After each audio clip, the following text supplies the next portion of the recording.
What's up, folks? Welcome in to JE Live, and this is the seventh straight night we are doing this, and we won't make it 8 straight nights. We'll make it 8 straight days.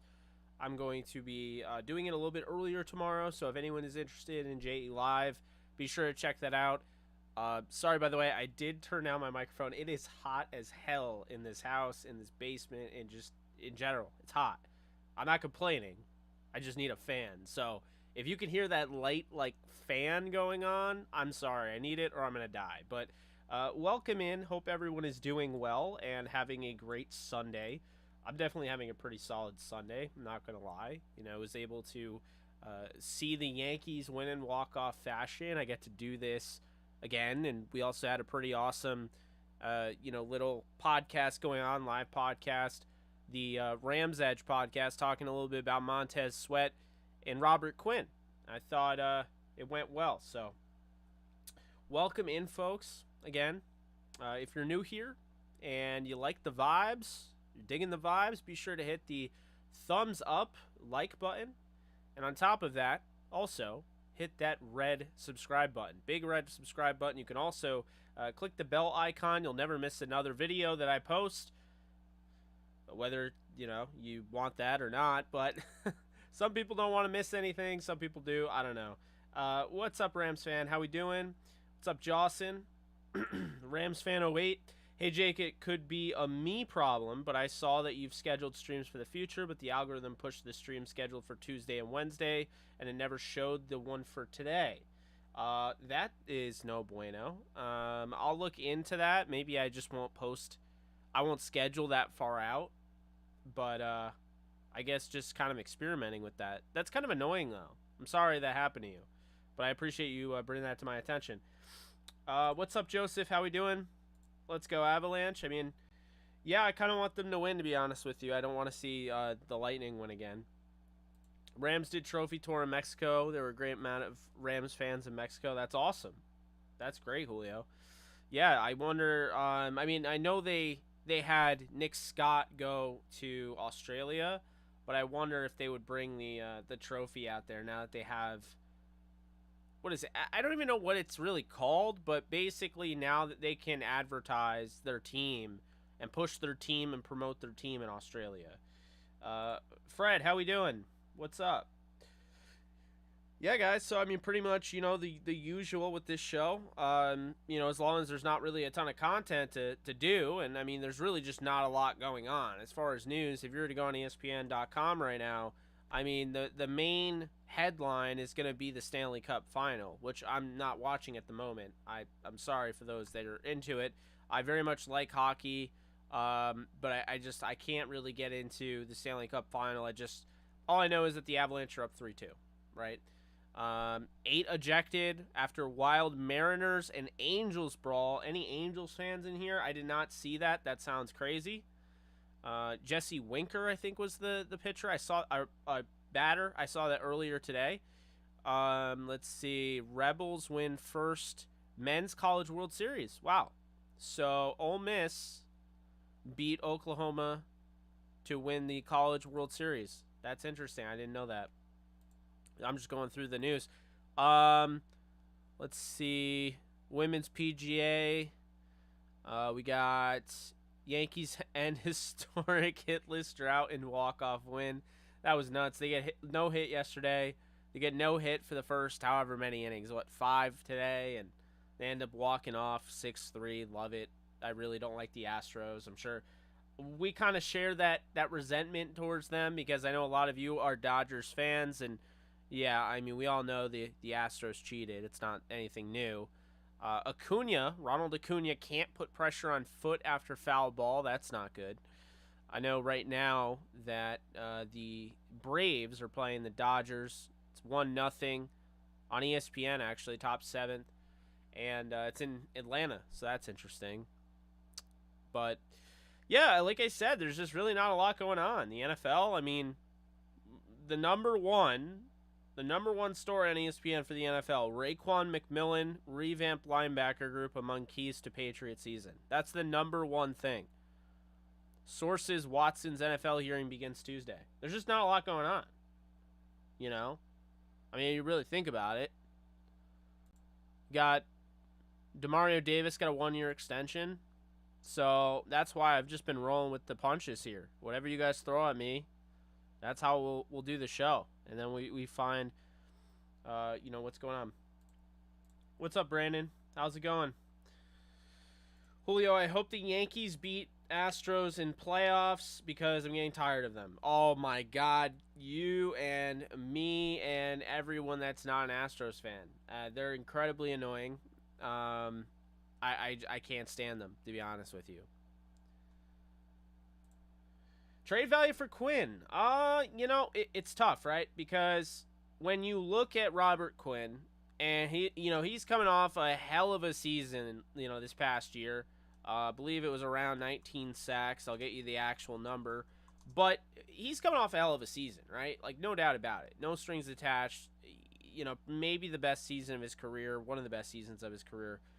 Not the best season. He had 19 in 2013. But anyway, he had 18 and a half last year. Was fantastic. Really got back to his old form. He's played with the Rams, the Dolphins, the Cowboys, and now the Bears. He's going into his third season. But he's 32, and he wants to win a ring, and I don't blame him. So the question remains, would the Bears trade him away? Would he want to be traded away? It does seem like part of him wants to get out of there in what is somewhat of a rebuilding situation. That was a big no-no for him. 3-time Pro Bowler, All-Pro. What could you get from this guy, right? What would you have to give up for this guy? And what I would say is, looking at Robert Quinn, the fact that he is 32 years old, he's going to be 33 next year, so he's a fresh 32. That's still decently old to give up assets for. But if you were to do that, you'd have to take into account how much you're willing to pay of his deal. That's a big thing. That's a big component on deciding how much he's worth. Because if you're just trying to trade for Robert Quinn as is right now, it's an expensive deal. He signed a 5-year, $70 million deal with the Bears.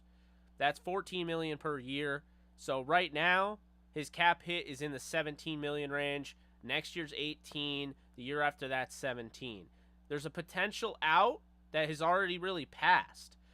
So that's kind of the deal there, is that, if you were to go trade for him, right? If the Rams were to trade for him, then in 2023, you would probably want to release him post June 1st, and you would save about $14 million in cap, unless you wanted to carry that big contract. So this is the dilemma here. 32 years old, great pass rusher. Last year was fantastic. But can you take on that contract? And if you can't, you need help, well, it's going to cost you in price. I think without the help, without the team, as in the Bears, taking on his deal, you're probably looking a 4th-round pick. 4th or 5th. Maybe a 4th and 6th. But if you are trying to acquire him and you can't afford him, so you need help, it's like financial aid essentially. You need them to eat most of the cap. It's probably going to cost you a 2nd rounder. That's just the way it is. Maybe a 3rd rounder, but I would probably say 2nd rounder. So Quinn would cost you probably a 2nd rounder at age 32 with 2 more years on his deal or 3 more years on his deal. Won't be a free agent until 2025. A lot of money that would have to be eaten up. That's why it's going to cost you more. I like that number, 606. Congrats, by the way. That's a really good number. You should continue. Keep pumping that thing up, because I'll tell you, the biggest milestone for young YouTubers and small YouTubers and brand new YouTubers is the 1,000 subscribers. Once you get to 1,000, you really feel like you can start really conquering, the space, and you could start getting better and better and better. YouTube's more likely to show your stuff when you're over 1,000. You're going to get monetized, so it's all great. But yeah, no, I definitely like to hear that. Keep that up, Brandon. Just keep it up. What's up, Ricky? How we doing? Yeah, I'm putting in a little work this week, I guess. Um, Montez Sweat to the Rams. So I want to be very clear when I say this. I think Ian Wharton is very good at what he does. He wrote the article on Bleacher Report, and I think he's in the know, right? Like Ian Wharton is in the know. He's been on our show before. I like him. Essentially, is what I'm getting at. Here's the thing, though. Okay, it was just an article. It was an all 32 article, right? So that is kind of my, drawback in a sense. Like trying to understand, like, okay, that's the thing, Rams fan 08. I've never seen anything on Montez Sweat wanting to be traded. I'm going to look it up now, but I've never seen anything on Montez Sweat asking for a trade. Like, that's the thing, And I was talking about this on Rams Edge today, and I think the biggest issue with this and trying to create this trade is that it makes sense for the Rams. You could totally see why the Rams would trade for Montez Sweat, right? Makes total sense. Because this is somebody where you grab him, you're fine with Hollins, you're fine with Lewis, you're fine with Garrett, you're fine with Hardy, and of course Floyd opposite. But if you are a team like the Rams that throws caution in the wind, didn't need Von Miller last year, but decided to go after him, you're probably the type of team that would go after a guy like Montez Sweat. Very athletic, very well built for the position. So that's the thing. I get it for the Rams. And having a second and a third round pick, they would probably do something like that if he was available. However, there's multiple avenues here. The Rams didn't draft an edge defender until round 7, a guy who I am very high on for the future, but I don't think is going to have a huge contribution this year, in the present, and that is Daniel Hardy. I think they added him to build him up and, build him into a potential starter down the road, right? So that's interesting because they let guys like Dominique Robinson go, and I was a little surprised by that in the draft. So my thinking is that you let guys like that go, maybe you feel pretty good about your guys in-house. That's the first thing. The second thing is on Washington's side. So great, Rams want him. They don't care. Second, third round pick, whatever. They'll make it happen, right? I think it would cost him a second rounder. Guy's pretty young. He's got 2 more years on his deal, so yeah. Second, why would the Commanders do this? Because with the Commanders, yeah, they have Chase Young, right? They're going to have to pay Chase Young, Jonathan Allen, and then it's Daron Payne, who they also have to pay, or decide whether they're paying or not, who was drafted a year prior, and Montez Sweat. So, are they getting out ahead of this? Like, are they like, nope, we can't pay Montez Sweat. We're going to trade him now. We're going to get something for him, and that's what we're going to do. Or is this kind of just being like wishful thinking? Because to me, and I like Ian, but the article seems like wishful thinking as far as the Rams go. That's what I'm saying. As far as the Rams go, this feels like wishful thinking. Like, oh, maybe there's a spot there. Maybe it would work out. It helps the Rams more than it helps, in my opinion, the Commanders. And so, for me, yes, I absolutely would love to see it, right? I'd like to see Montez Sweat as a Ram. I loved him coming out of the draft. I mean, he did decline an interview with me. I'll say that at the Senior Bowl. But, hey, I'm not hating. I'd like to see him. Very athletic, right? I think he'd do wonders with the Rams. He's been a good player.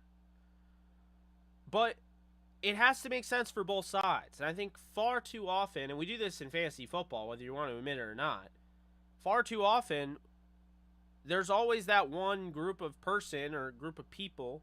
There's that one group that wins and the other group loses. And it happens all the time. And I just feel like in this scenario, I can't subscribe to this because at the end of the day, I don't see how this helps the Washington Commanders. I'm just being honest. I don't see how this helps. you know?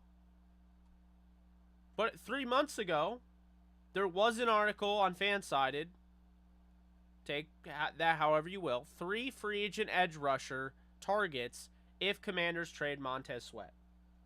That's interesting. Guy that covers Washington talking about trading Montez Sweat. Second article I've seen about trading Montez Sweat, so maybe there's something here. You know, I mean, for a while it's felt like one of Montez Sweat or Daron Payne would be the player asset involved in any blockbuster trade. However, the vultures circled around Sweat after Rivera disclosed the team's intentions to initiate extension negotiations with Payne during... Okay, there we go. That is the epicenter of this trade. That is where this is coming from. Now I get it. Now it makes sense.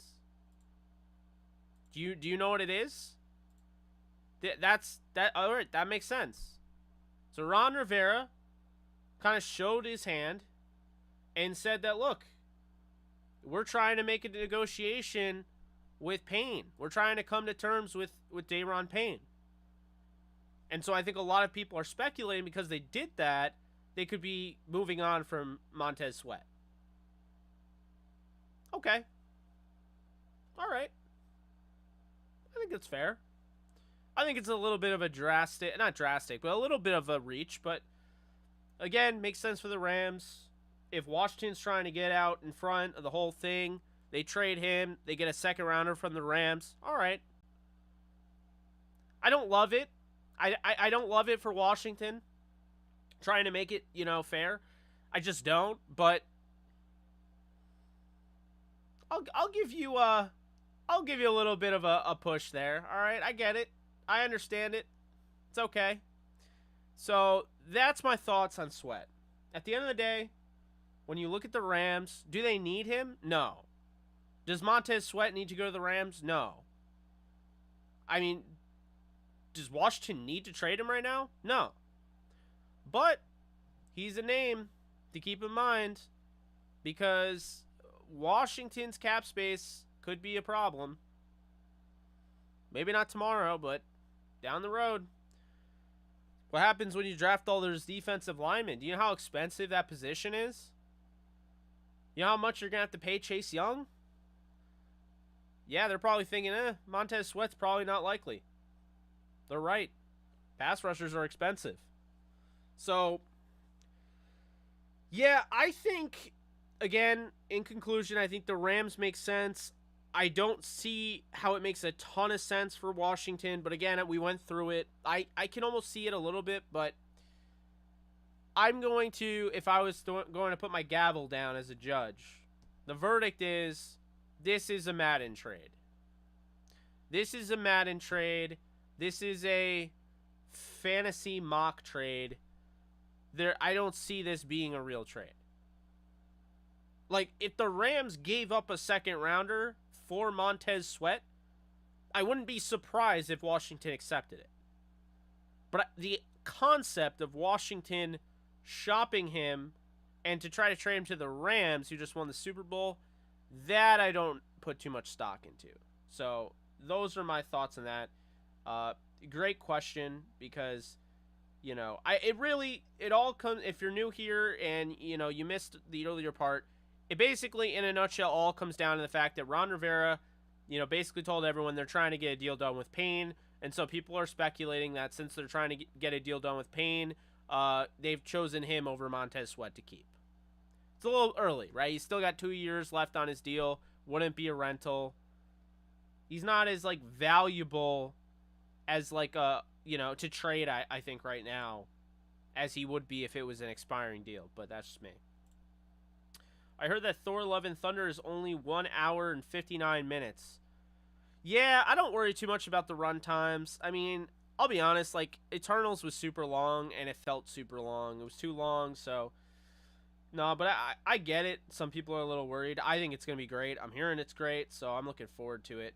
Can they pull Montez and OBJ off? I don't think so. And that's kind of what I was going to get into, and I thank you, Ricky, for reminding me. If the Rams wanted to make OBJ happen, they probably wouldn't be able to get Robert Quinn or Montez Sweat Sweat maybe, because Sweat actually, if you really think about it, I mean, I know he exercised his 5th-year option, so technically 3 years under contract. But, you know, his contract's going to get more expensive after that 5th-year option. Like, he's cheap right now. Whereas Quinn, there's a lot of money there, so you have to play around with it.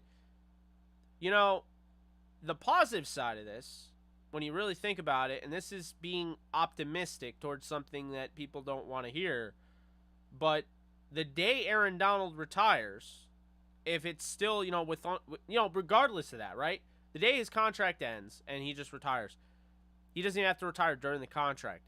The day he retires, they're going to get a lot of money to spend. So that's another thing. You get a guy like Sweat, maybe you're thinking long-term, Donald's going to retire. Now you can spend that money on Sweat. You can give him a long-term deal. Who knows? But this all originates because the Rams reportedly wanted Montez Sweat at 31 overall in the 2019 NFL Draft. And, they were totally like, if he was there, that's who they would have picked. They ended up really liking Taylor Rapp, but they wanted to trade down and get some picks. They traded down with the Falcons. Falcons went up and got Caleb McGarry. And in the second round, towards the end of the second round, the Rams acquired the services of Taylor Rapp out of Washington. So that is a fun fact for you. That's how this whole thing originated. Rams already showed interest in Sweat, so I guess it's kind of just putting the pieces together. Would we love Montez? Of course we would, but why would it make sense for Washington? Like, they have 2 young premier edge rushers with Sweat and Young. You build around a duo like that. I agree.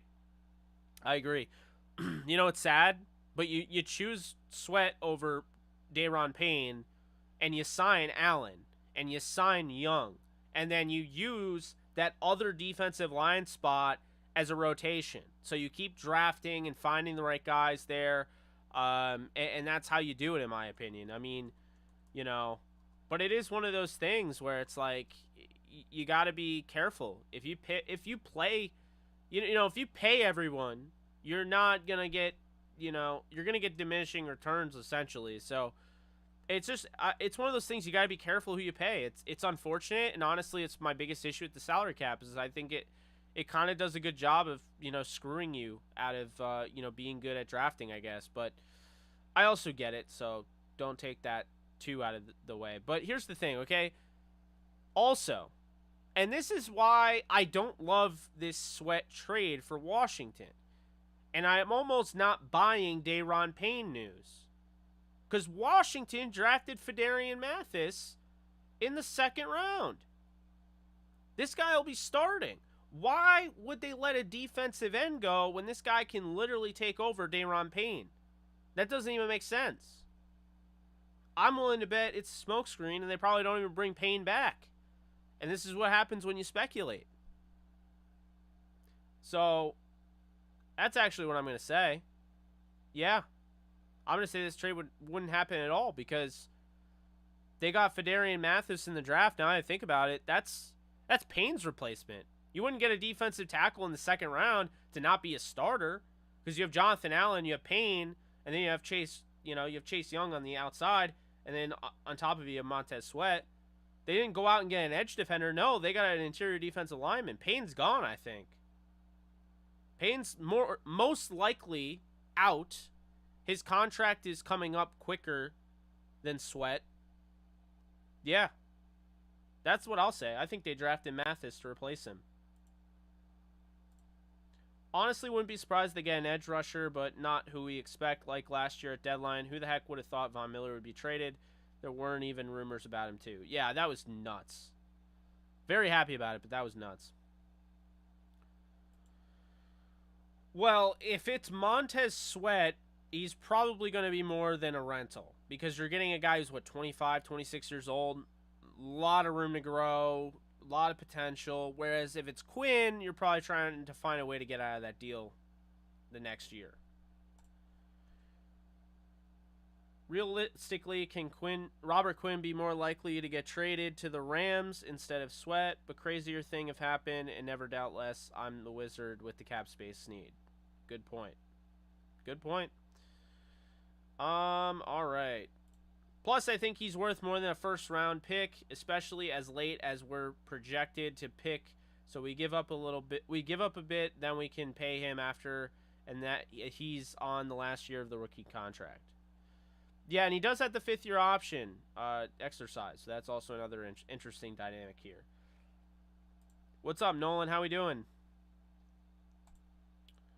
Yeah, I'm not worried about Thor. We'll be talking about that MCU Edge tomorrow night, 9:30 Eastern Time, on only on Call-In. We'll be doing a JE Live a little bit earlier tomorrow, and I'm also going on a Jets show as well, Jets Lounge. So, yeah, got a busy day tomorrow. I mean, not really any different than my normal days, but that's sweat equity. I mean, it's Washington. When has anything made sense in that? Well, that's a good point. Are we worried about Stafford's elbow not throwing the ball at the end of June? No.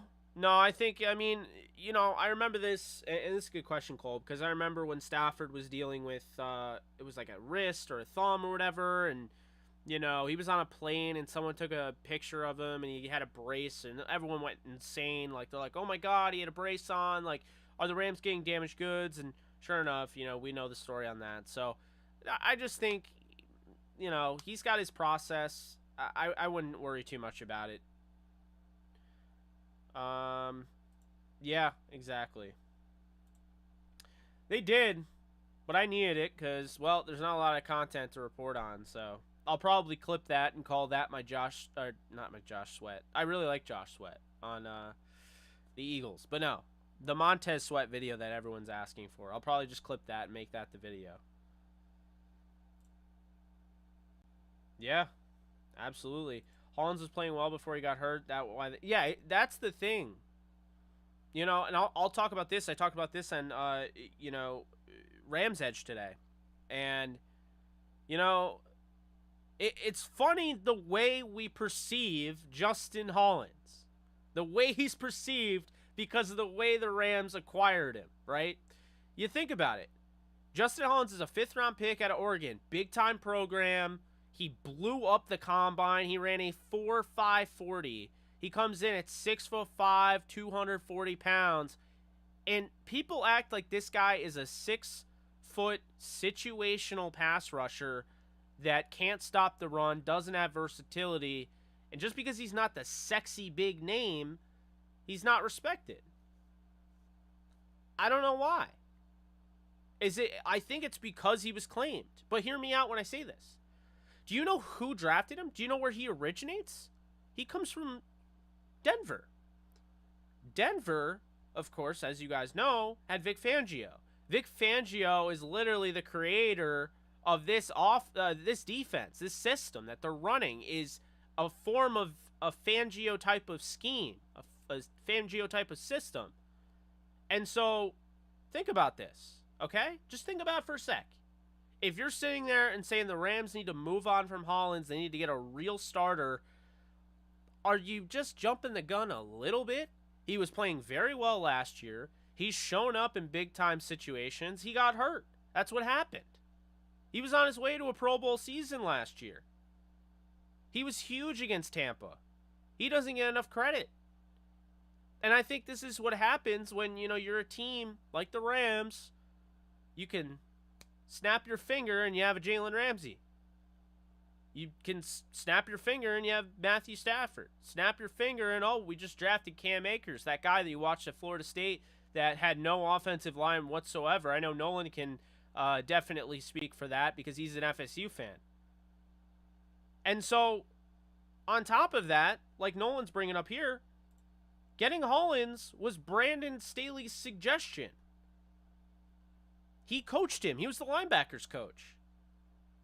You saw what Brandon Staley did with 1 year in a COVID season where he had to basically install a game plan and install a system over Zoom. Think about it. We're underrating Hollins, folks. I don't blame you because that's just the way we are right now. Like, if you're a Rams fan, you may not realize it, but you are spoiled. Because this team, and I'm not talking about the past, don't Don't get out of here. Don't rage quit or anything. Let me explain my point. We've gotten to the point where now the Rams, going from sitting up all night and waiting for them to hopefully sign Jake Long as the only free agent acquisition, the Rams have become the team that is now getting all of the marquee guys. Can you imagine years ago them signing a marquee free agent like Bobby Wagner, getting Allen Robinson? Can you imagine them even getting a guy like Jalen Ramsey? No. Not with Spagnuolo. Not with any of those guys. That's the thing.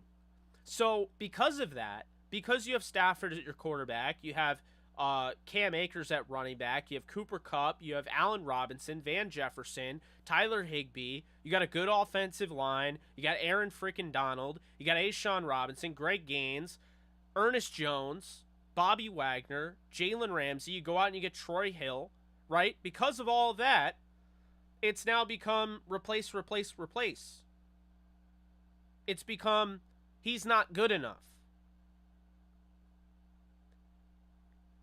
He's not good enough, but they took Eric Weddle out of retirement to start at safety in the Super Bowl. They played a rookie at linebacker, and things worked out.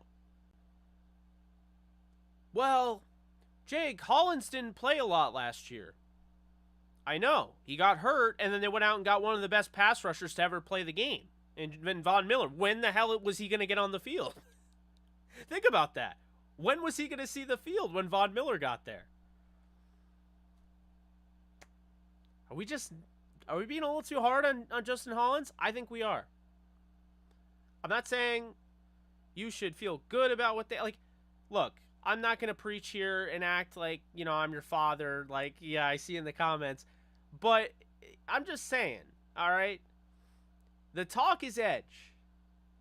And it's, why didn't we get this guy? Why don't we trade for this guy? Why don't we do this?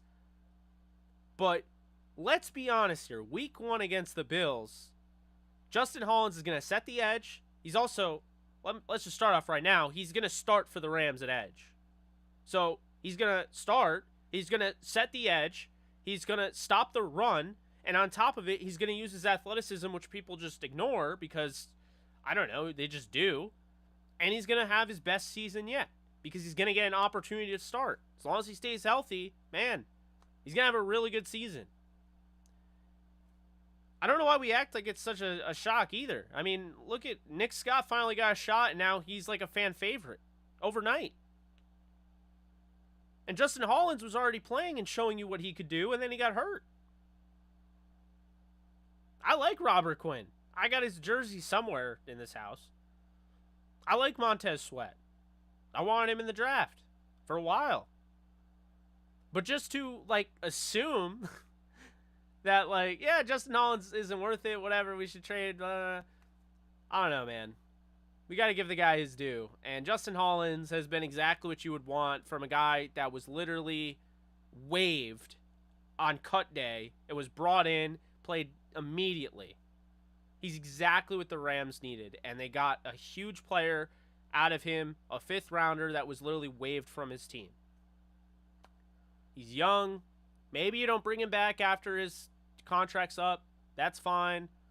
But right now, it doesn't make any sense not to play him. Plus, I also see a lot of people who are like, bro, and he's taking Terrell Lewis's reps. Terrell Lewis can't stay healthy, but make no mistake about it, they're going to figure out one way or another how to use Terrell Lewis while limiting his snaps in a way that makes him significantly more, I guess, useful, right? Keeping him healthy. Best ability is availability, right? So, you have Justin Hollins. You have Terrell Lewis. What about Chris Garrett? You guys are freaking out about Chris Garrett preseason, and you're still, like, I still get DMs and stuff. Yo, is Chris Garrett going to start this year? Like, probably not. But he's going to take the Okoronkwo spot, you know? It's like, why? You do realize, as much as you like Garrett, by them going out and getting another player, and I'm not saying they won't, I'm not even saying it's the wrong decision, but you have to understand that those have consequences. So if you go out and get Robert Quinn, or you go out and get Montez Sweat, well, hey, I hate to break it to you, but your love for Chris Garrett, or you love, say, you know, Daniel Hardy, those guys aren't getting snaps. And if you get a guy like Montez Sweat, that he's never seeing the field because Sweat's young. Think about that. I love the idea of getting certain guys, but when you really think about it, if you like these players, if you feel like they have the potential, you want to see them develop, adding more guys to the fray takes away responsibilities from them, opportunities, and ultimately stunts their growth. It's why you had to be careful. The idea, remember when they got Allen Robinson, and we were talking about, oh, we'll just make it work. Robert Woods, Cooper Kupp, Allen Robinson, let's just do it. Van Jefferson will be wide receiver 4. But you have to realize how bad that really is for a young receiver in Van Jefferson. To go from 800 yards last year to now being wide receiver 4. Do you think that guy's going to re-sign at the end of his contract if that's the case? No. So in the end of the day, as much as I love Robert Woods, one of my all-time favorite Rams, it made me upset, and we definitely vented about it. They kind of had to do that. And OBJ is almost a blessing in disguise because he doesn't start the whole year. He's going to play half the year if he comes back to the Rams, if even. And so that does work out. It allows Van to actually get his opportunities. OBJ slides in there as the best wide receiver 4 that you could possibly have. That's what I'm talking about. But again, stunting the growth of young players is absolutely a thing. It happens all the time, and bad organizations do it constantly. The Rams don't. If the Rams really didn't think Justin Hollins was up for the task, if they really didn't think Terrell Lewis, if they didn't really care about Chris Garrett, etc., they wouldn't have waited until the 7th round to take a pass rusher. Mic drop. All right. That was a lot. We'll be clipping that for sure. Let's see. If you were a Madden ratings adjuster, what overall ratings would you give each of the Rams rookies? Ooh, I like this. Okay. This is like a dingus question. I like this. Okay. So, 3rd round, we got Logan Bruss, right? Typically speaking, an average NFL starter is 75, right?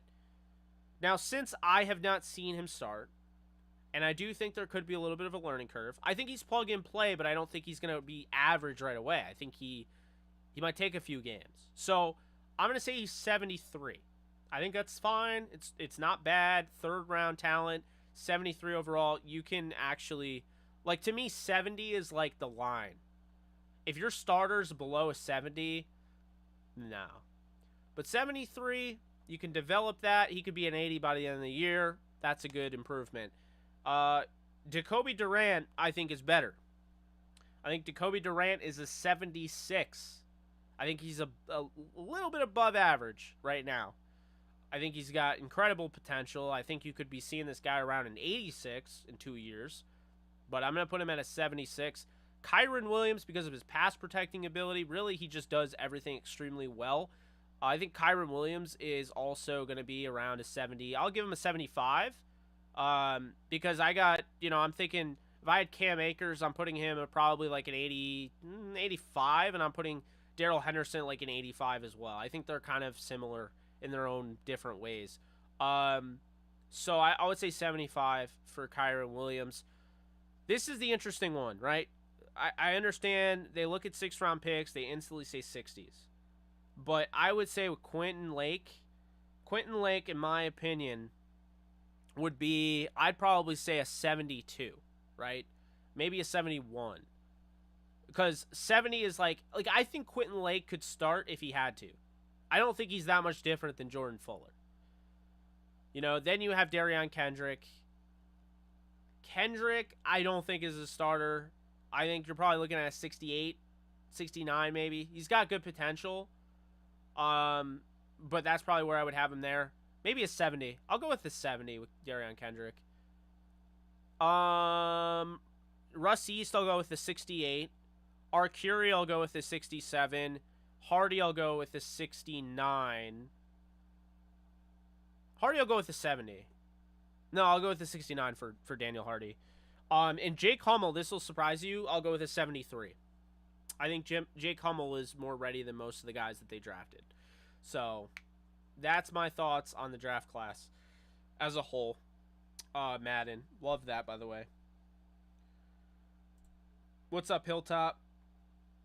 Kind of worried of prolonged getting a deal done with OBJ since there hasn't been any news of any progress. Some other team will throw him the big bag. I don't think so, because if they were going to, they would have already done it, you know? Love it. I gotta get to the gym. That's a reminder right there.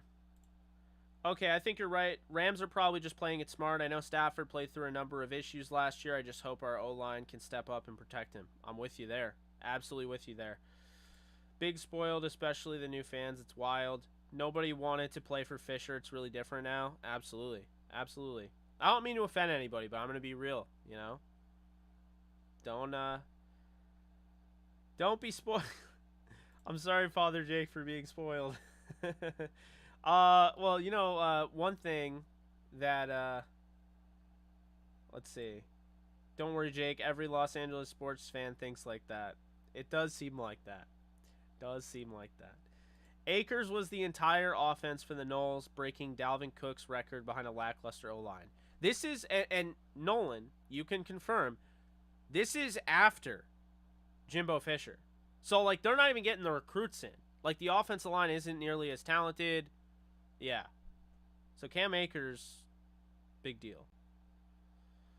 We're definitely spoiled. Told him enjoy this era we're in. Did you call him Father Jake? Here's the problem with Father Jake. There's a lot of problems with it. Be sure to also hit the thumbs up and like the video, like the stream if you're enjoying it. It'll tell YouTube. YouTube will send other people over here to listen to your Father Jake. But here's the issue I have with Father Jake, okay? Sounds like I'm a damn cult leader, all right? Sounds like I'm that dude from Far Cry 5. I don't know if that works for me. Like, you know, Demon Jake is even better than that. I don't know about that one. Father Jake's a little out there. I don't know. What up, Jake? Justin Hollins was on his way to a great season last year. I'm confident in him. Same here. 100%. I wonder if Nick has a pic of hit on Debo in his house. Maybe. Father Jake is goated. I'm crying. Oh, God. You guys are going to make it happen. Oh, no. It's like everybody forgets the squad is loaded with talent at certain positions that we haven't even seen fully. That's another thing. Like, I'm not hoping that there are injuries. I would never root for that. But if there were injuries, especially at safety, like Terrell Burgess would get an opportunity. Quentin Lake would get an opportunity. Maybe Russ Yeast makes the roster. There's so many opportunities to be had if something like that happens. They have so much depth. It's why they're not just a contender. It's why they just won the Super Bowl, and they should be considered the favorite this year unless you're a Nimrod who still thinks that the Buccaneers are better. Anyway, I can see us shipping off Van like we did John Johnson. I don't know. I think they're gonna keep Van. I think they're more likely to pay the offensive player, if I'm being honest. At the beginning, no one liked the LA logo for the Rams. Now I see it. People are getting around of liking the logo. Okay. I like the LA logo. I won't be caught dead with the Ram, whatever the Ram head. I'm sorry, guys. I know people wear it. I'm not trying to hate. I'm just saying. I don't like the emo polar bear. I don't. And, yeah, I don't like that logo. Lake and Durant on the pivot pod. Oh, really? Oh, that's cool. I didn't even know that. Can we buy a shirt with that pic on it, LOL? I don't know. I'm not going to make it because I'm not going to get hit with a copyright claim like Holden did. I think Nick Scott still got a link up for it. Oh, wow. Cult leader Jake. Oh, dear God. I follow Jakeism. Oh, Jesus. Tell me what to think. Talk from Niners fans, organization, others with interest truly believe Trey is the Super Bowl 57 answer. Hearing people outside of the 49ers club don't truly support that. What do you think? This is a great question, Gil. I really like Trey Lance. I think he's going to absolutely be special. I think we're talking like Patrick Mahomes potential level. If he works out, right? He's got unbelievable skill set. Like, we're talking, he runs kind of similar to Cam Newton, breaks tackles like Cam Newton, throws the ball similar to Mahomes. So what's my issue with Trey Lance is that he has not played in an NFL season by himself where he is going into the season, he's the guy, he has to run the offense and all of that. And I understand Garoppolo did that, and everyone looks at it like Garoppolo, oh, anyone could do that. But you have to understand, like Kyle Shanahan's offense is complicated. Like, it's very complicated. I don't think he gets enough credit in that regard. And, with a very complex offense, when you have a quarterback like that coming from an FCS school, like, he's got to learn. And that's the thing. I still think Trey Lance, as much as I, really do like the Jets, and I've been covering the Jets, and, I really like the fans. I'm not trying to hate on Zach Wilson, but I think if everyone were to hit their ceiling in this draft, say, Trey Lance, Justin Fields, Zach Wilson, and Trevor Lawrence, Trey Lance has the highest ceiling. I gave Trey Lance one of the highest grades I've ever given anybody. He had a higher grade than Wentz, Goff. He had a higher grade than I gave Mariota, Winston. I was very high on Winston, and I gave him a higher grade than Winston. I gave him a higher grade than Baker, Sam Darnold, who I was high on, Josh Rosen. I'm trying to think who else. I think I had a higher grade on Lamar Jackson, if I'm not mistaken. Mahomes, I think I had a higher grade on. So, Josh Allen I had a really bad grade on. That is my biggest miss, dude. I will tell you over and over again, I was so wrong about Josh Allen. I'm happy for him. I met him at the Senior Bowl, and I honestly felt bad that I was so down on him and thought he was going to be a bust. Dude is like the most likable dude. But anyway, I think Trey Lance, and I love this question, Gil, I think Trey Lance could be the Super Bowl 57 answer, because the argument is that the 49ers barely lost to the Rams on the road in the NFC title game, right? And now, that was with Jimmy Garoppolo. No threat to throw deep down the field. Makes it easier to play, with your defense. Trey Lance adds that dynamic ability where he can take off, he can run the ball. You have the RPOs to worry about. So, it kind of changes the offense. So, I don't know. The Rams do well against running quarterbacks for the most part, except for last year's first game against the Cardinals. Kyler Murray just went off. But aside from that, I think the Rams have done a nice job of holding quarterbacks. Oh, and the Lamar Jackson, who could forget the Monday Night Football thing? We all thought the Rams were actually going to win that game, and they ended up losing by like 40 points. Ugly. But, yeah, the only quarterback they really haven't been able to stop is Lamar Jackson, historically. So, it sucks. It's like I want to root for Lance, but he's on the Niners. I can't. But I think he's going to be really good. I don't know if it's going to happen right away. If it were up to you, what are some of the things you would do to fix officiating in the NFL before the season starts? Well, I would have sky refs. Like, I would have refs in the booth. And, I mean, it sounds kind of weird, right? But we already have spotters in the booth that they communicate down to the field quick enough to get guys out of the game if they suspect they have a concussion. I think there needs to be sky officiating. Absolutely needs to be sky officiating. I think if one guy from the booth, you want to throw late flags when you're on the freaking field, then I think if you're going to throw late flags for people that are on the field, I think you could absolutely get late flags arguments from guys in the box. I 100% think that would be the best course of action. I also don't love... So here's an interesting thing with pass interference, right? I don't love the concept of he didn't try to play the ball. He didn't turn around, he didn't try to make a play on the ball.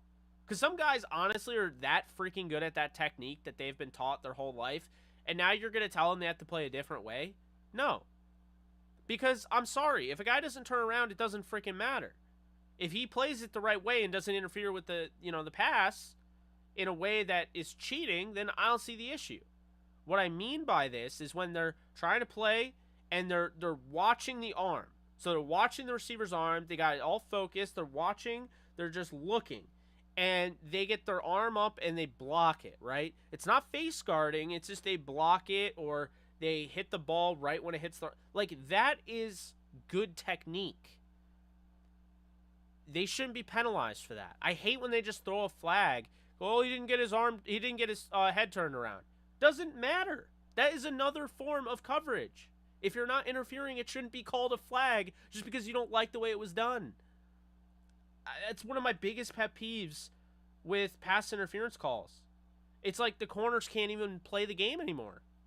They're just always, there's always a flag. So, while I want to see a cleaned up game more, and I think, overhead officiating would do a better job.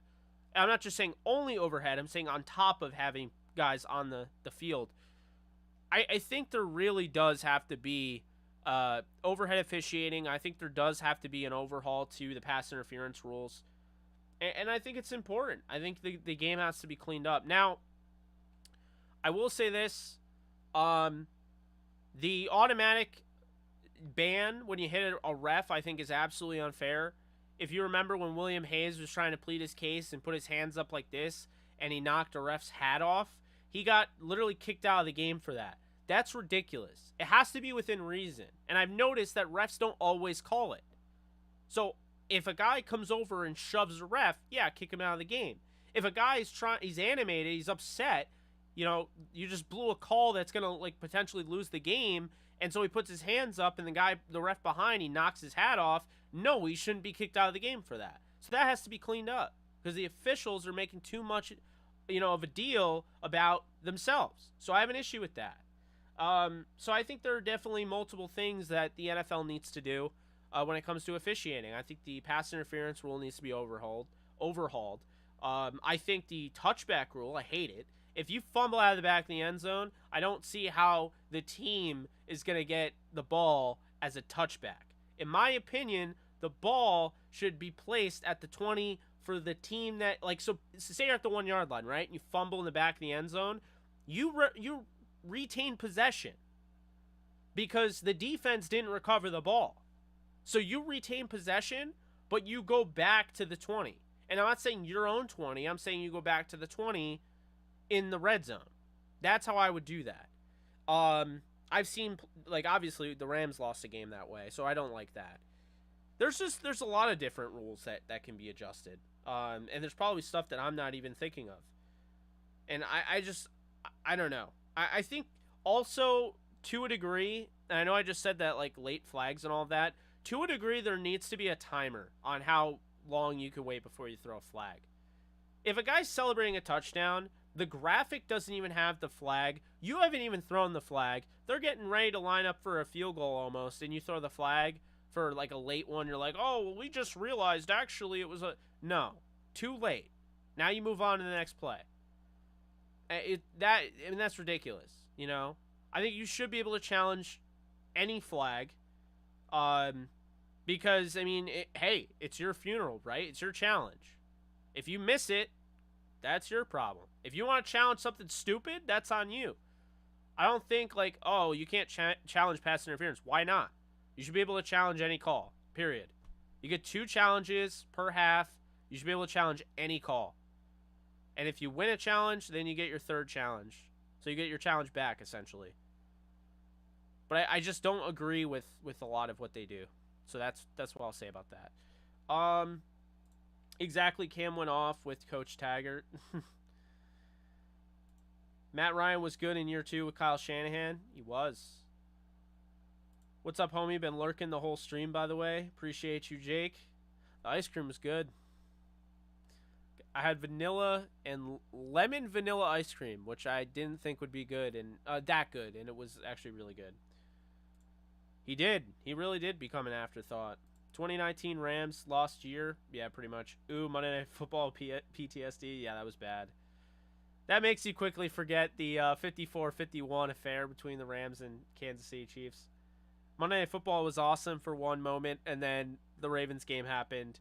I'll never forget the Ravens game. Alexis and I are sitting here, and she's texting me, and she's like, so do we record the podcast? And it's not even the 3rd quarter yet, and it's just an absolute blowout. And we're just laughing at this point, and we're like, yeah. And we just recorded the podcast halfway through the game. The podcast was out by the time the game finished, so we got so many comments from people you don't know how much I needed this podcast. I needed a breather. I needed this for my mental health, and it was just funny. We'll never do that again, probably, because hopefully the Rams never get blown out like that ever again, but who knows. To Father Jake and holy children of Father Jake. Wow, we're really going here. I shall wash away my spoiled Rams fans' sins today. I shall no longer be spoiled after today. Oh, my God. Wow.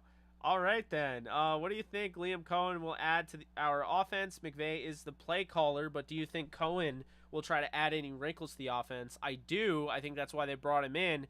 Guy was a top 4. Well, he turned Kentucky into a top 4 offense in the SEC.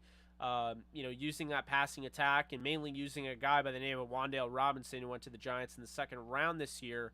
I just think that, with him, bringing him back tells me, because he is a former Ram, keep in mind, he was on the staff, but they're bringing him back to, implement more of a high-octane passing attack. I think they're really going to, kind of make things more imaginative. And, I mean, the best way to continue winning and, have sustained success is mixing things up a little bit. You don't want to change everything you're doing, because obviously part of what you did last year got you to where you went, but you have to mix things up, because if you don't, it is copycat league. But on top of that, we saw it on the other spectrum, right? Defenses copy defenses. So when Vic Fangio wrote the book on how to stop Sean McVay's offense, Bill Belichick freaking copied it. And then everyone copied it in 2019. The Rams did not adapt. And so we saw a really sad down year. When we saw the first year, I never thought it was going to happen with Sean McVay, but we saw the first year the Rams missed the playoffs.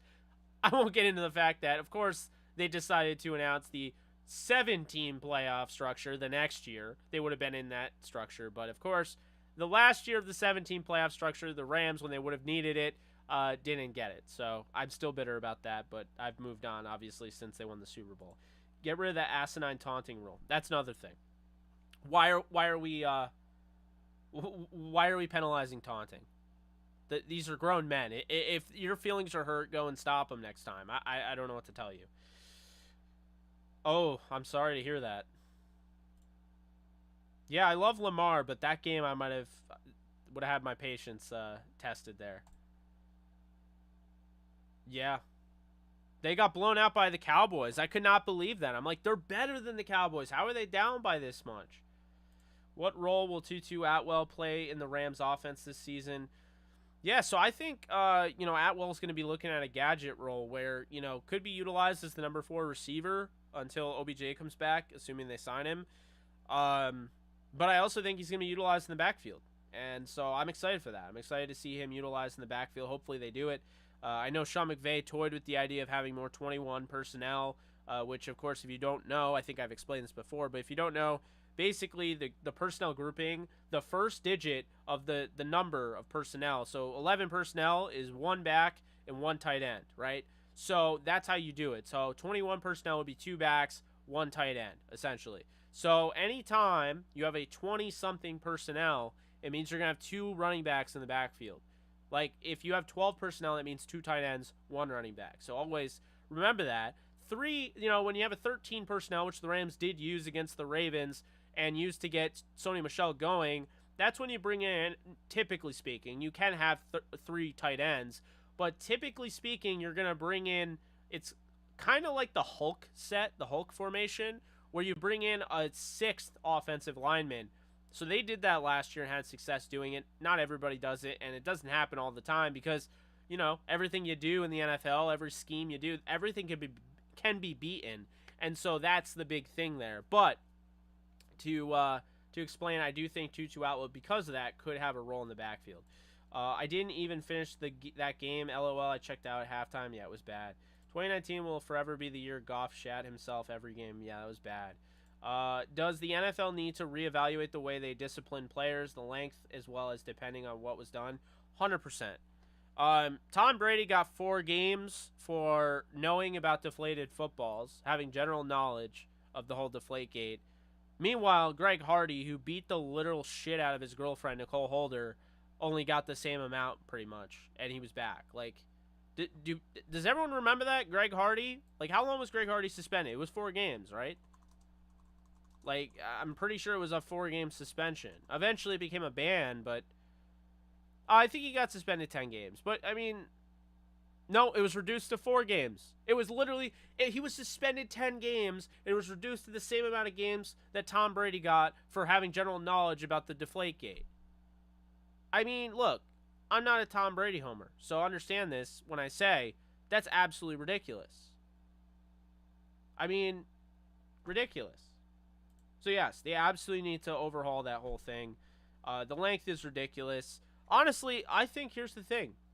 If you cheat like DeAndre Hopkins did, why do you get to play? Why do you get to play at all this year? Why do you get to come back for the last 9 games of the year And I'm not saying it makes it right, but why is it that a guy who didn't cheat and he bet on games knowingly, and I'm not like a fan of it, but Calvin Ridley is out for the whole year. So you basically say that it's better to not bet on games, but it's better to cheat than to not bet on games is essentially what you're saying. You know? Essentially is that's what you're saying. You're telling me it's okay. The NFL has basically told us that it's okay for DeAndre Hopkins to cheat and take performance enhancing drugs because he will be back half the season, but Calvin Ridley bet a little bit behind closed doors and he probably has a gambling addiction, which is a bigger issue, but we don't care about solving that issue. We want to demonize him and ban him for the year. That's absolutely ridiculous to me. That is ridiculous. Again, I'm not supporting it. I'm not a fan of it, but I both suck. I just think that, you know, the one that sucks more is the one that I think really destroys the integrity of the game, the guy that's cheating. Think about that, you know? So, yeah, that's, now that you brought that up, I could go on and on and on about that. McVay tried to adapt, but Goff didn't. Facts. McVay tried to get up here. He knew he had to change everything he was doing. Goff was like, hey, man, can we still do the 2018 offense? And he's like, nah, we can't. Sorry. And, you know, Goff eventually started moving up a little bit, and then he crushed back down. And when they got John Wolford running the offense and Sean McVay saw how well John Wolford ran the offense, he's like, it's time to move on.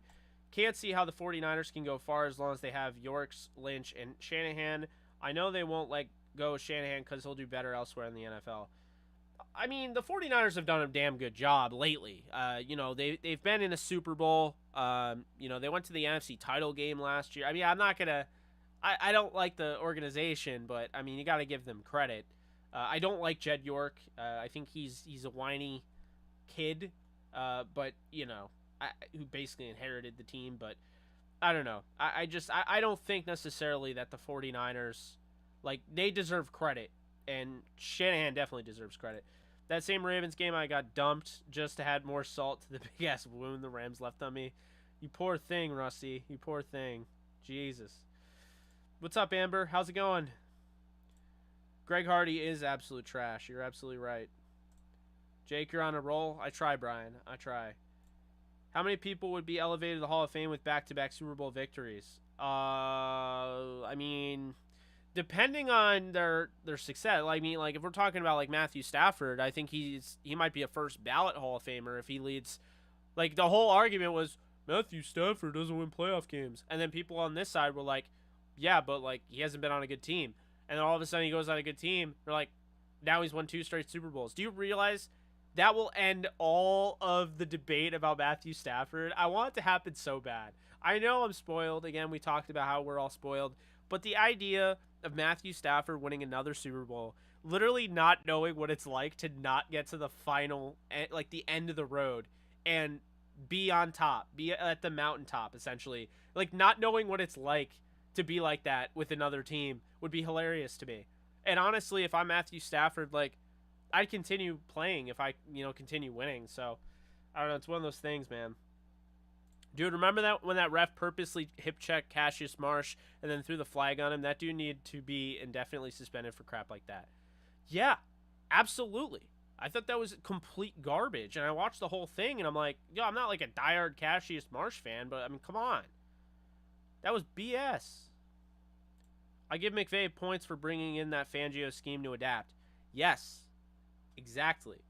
Because others would have cried and been like, oh, I can't beat the Vic Fangio scheme, and, like, get all pissed off and everything. Sean McVay, and actually they wouldn't cry, because you know what, like, NFL coaches and executives do? This is actually why a lot of teams continue to do what they do.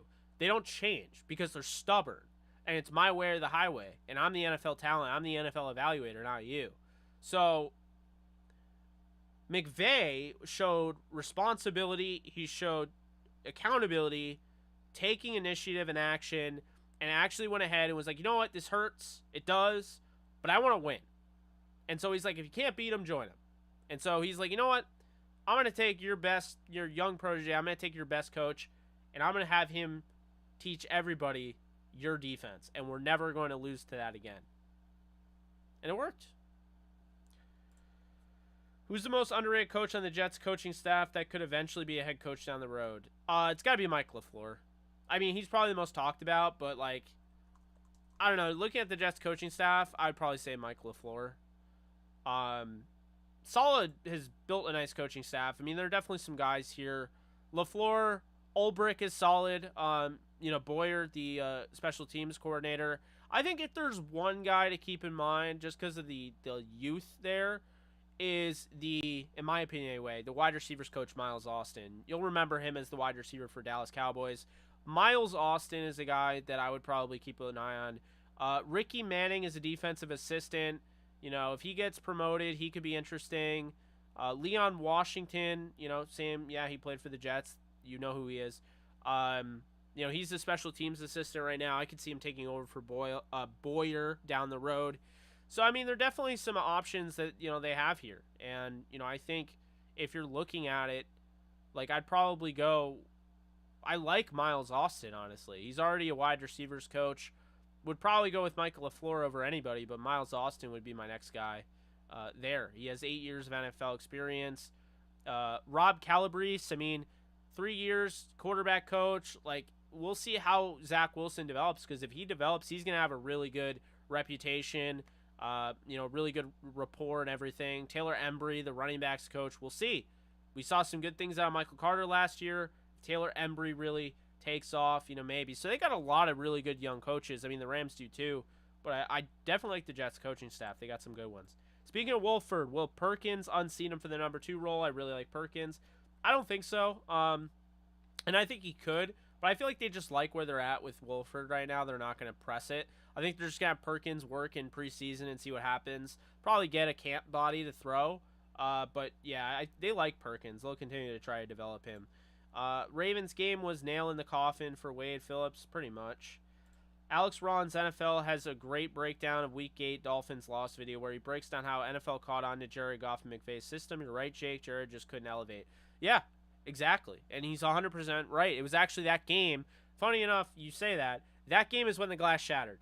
I tried to understand, okay? I got a lot of hate. I got a lot of Rams fans that were saying I was out of base. And they were saying, well, you just wanted Carson Wentz in the 2016 draft, so you would never give Goff a shot. I gave Goff a shot. I gave Goff multiple shots. I wanted him to be great. And I think in 2017 you saw flashes of it. In 2018 you saw incredible flashes of it. And then 2019 he fell. He couldn't elevate. He fell. So then 2020 rolls along and you see him against the Dolphins and you're like, wait a minute. The glass shattered. The Rams are never winning a Super Bowl with Jared Goff at quarterback. He cannot elevate. He can't get to that next level. They're running zero coverage.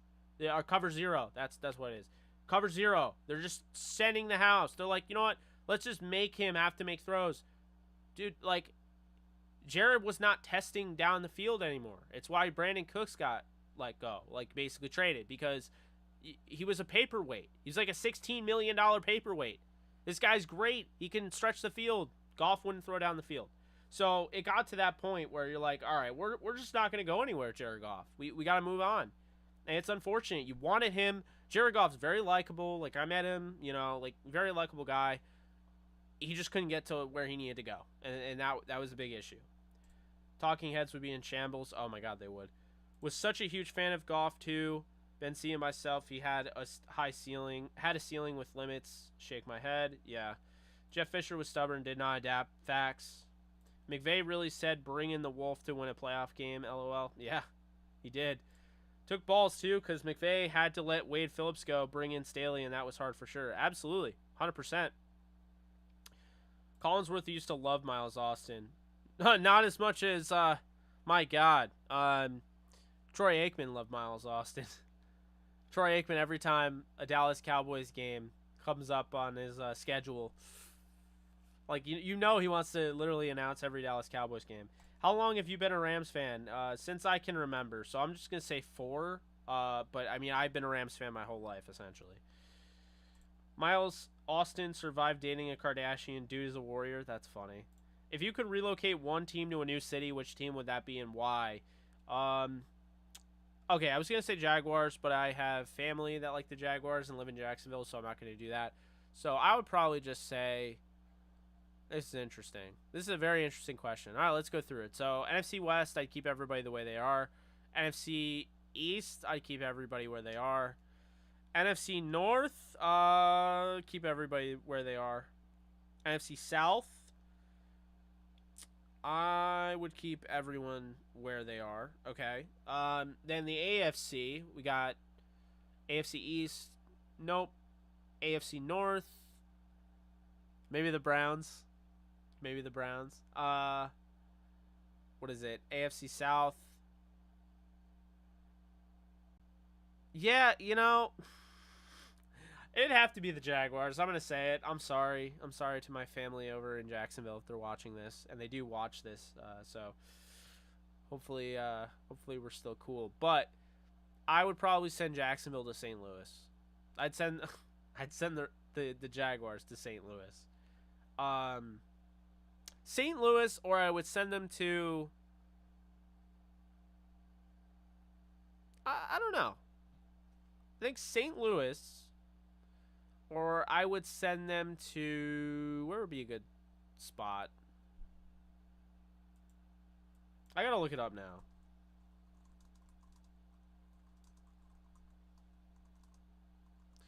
Because I've thought about this for a while, and I actually do have a list. I don't know. Man, it's tough.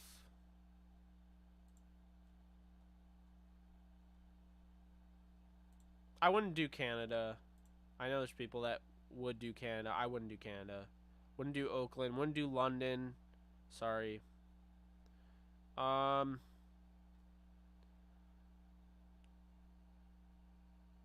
don't know, man. Like, it's tough.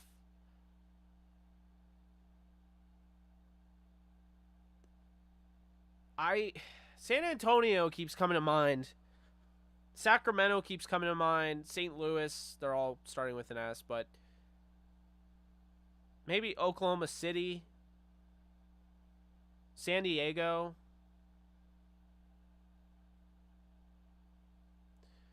I think San Diego deserves a team. I think St. Louis. I'll just say St. Louis. Jaguars to St. Louis. Maybe they get a new name. Who knows?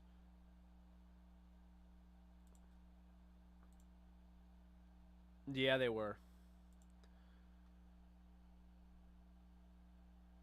Yeah, and I'm hoping Goff gets back to his old ways and maybe can really push the Lions, but I don't know if I'm really expecting that. Man, oh man, the Dolphins game was unbelievably bad. Flores ran cover zero all game. Yeah, I mean he didn't even get creative in that game. Forgot about Aikman. Yeah, you did. Chargers going back to San Diego. I still in shock. Goff did not read cover zero. Miss it many times. Yeah, absolutely. Chargers to San Diego, Orlando, Jags to Hawaii. Rams were so amazing in 2000 until Warner broke his finger against the Chiefs. Yeah, that whole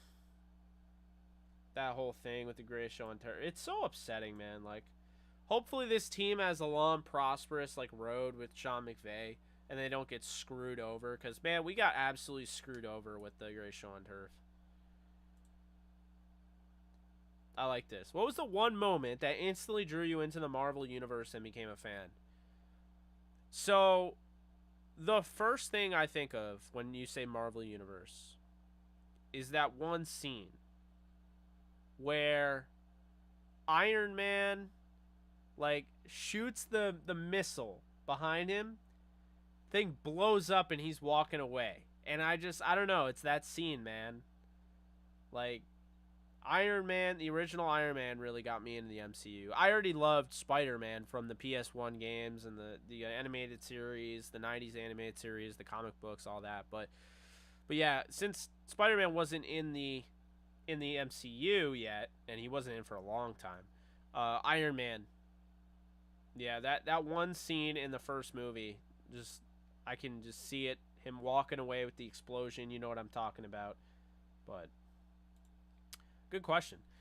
I still have nightmares about Azahir Hakeem fumbling the ball against the Saints. Hakeem dropped the ball. Yeah, no, that's it's not good. Not good. Yeah, I hear you. The post Gray Show on Turf years were not great. OG Iron Man, no doubt. 100%. 100%. Guys, be sure to hit the thumbs up if you haven't already. Really does help the channel out. I know I say that a lot, but I'm not lying. It really does. I think I'm gonna see if I can get a thing going on here. Let's see, media, subscribe. All right, let's see what I can get going. Cause I want to get a subscribe thing, kind of like on my video. Let's see. Oh, okay, this is what I was looking for. There we go. Maybe make it a little bit bigger.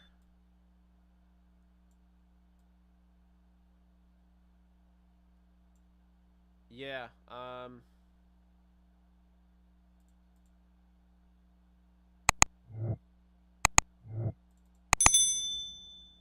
mean, I don't know where it went.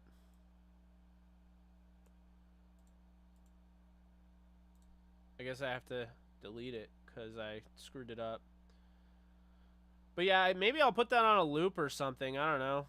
I mean, it might be a little annoying, but like just on like a time loop where it shows up every 5-10 minutes or whatever, just to remind people to like it. Makes sense, right? I feel like there's a lot of people that like forget to like the thing. I already know because so many people tell me like it's like, yeah, dude. So how's everyone doing right now? 10:46 p.m. on the East Coast. I feel like we're doing well.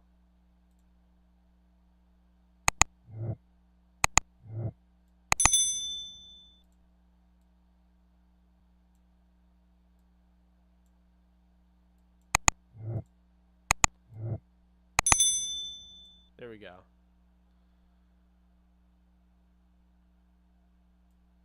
Maybe a little higher. Yeah, there we go.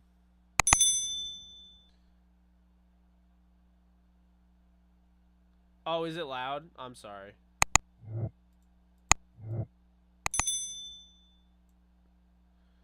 Yeah, I just turned down the thing.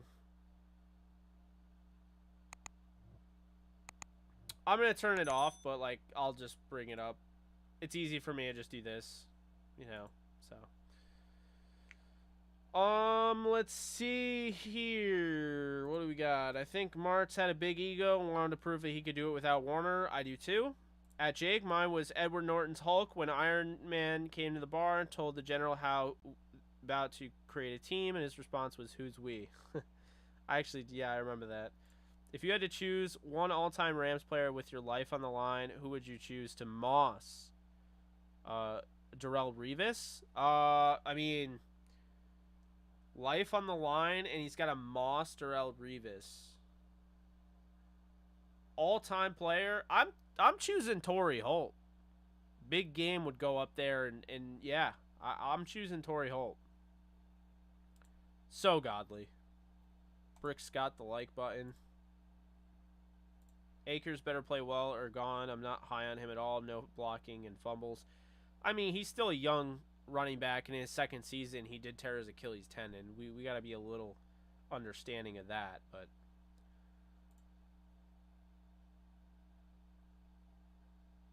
oh yeah, I don't know why people leave early. I'll never understand it as long as I live, but you know.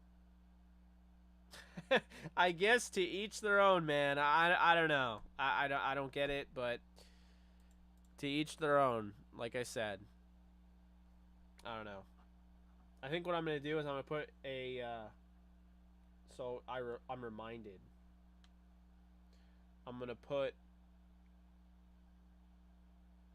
a timer, and we're gonna do 10 minutes, and every 10 minutes or whatever, when the thing goes off, I will throw up the subscribe thing. Rams Dark Ages, or Rams fan like to call it pre-McVay era, or same old sorry ass Rams era. So sorry. The audio aspect of it is okay. Yeah, I saw that. Looks good though. Appreciate you. Could you explain the role of an NFL scout, and is each scout department different for each NFL team?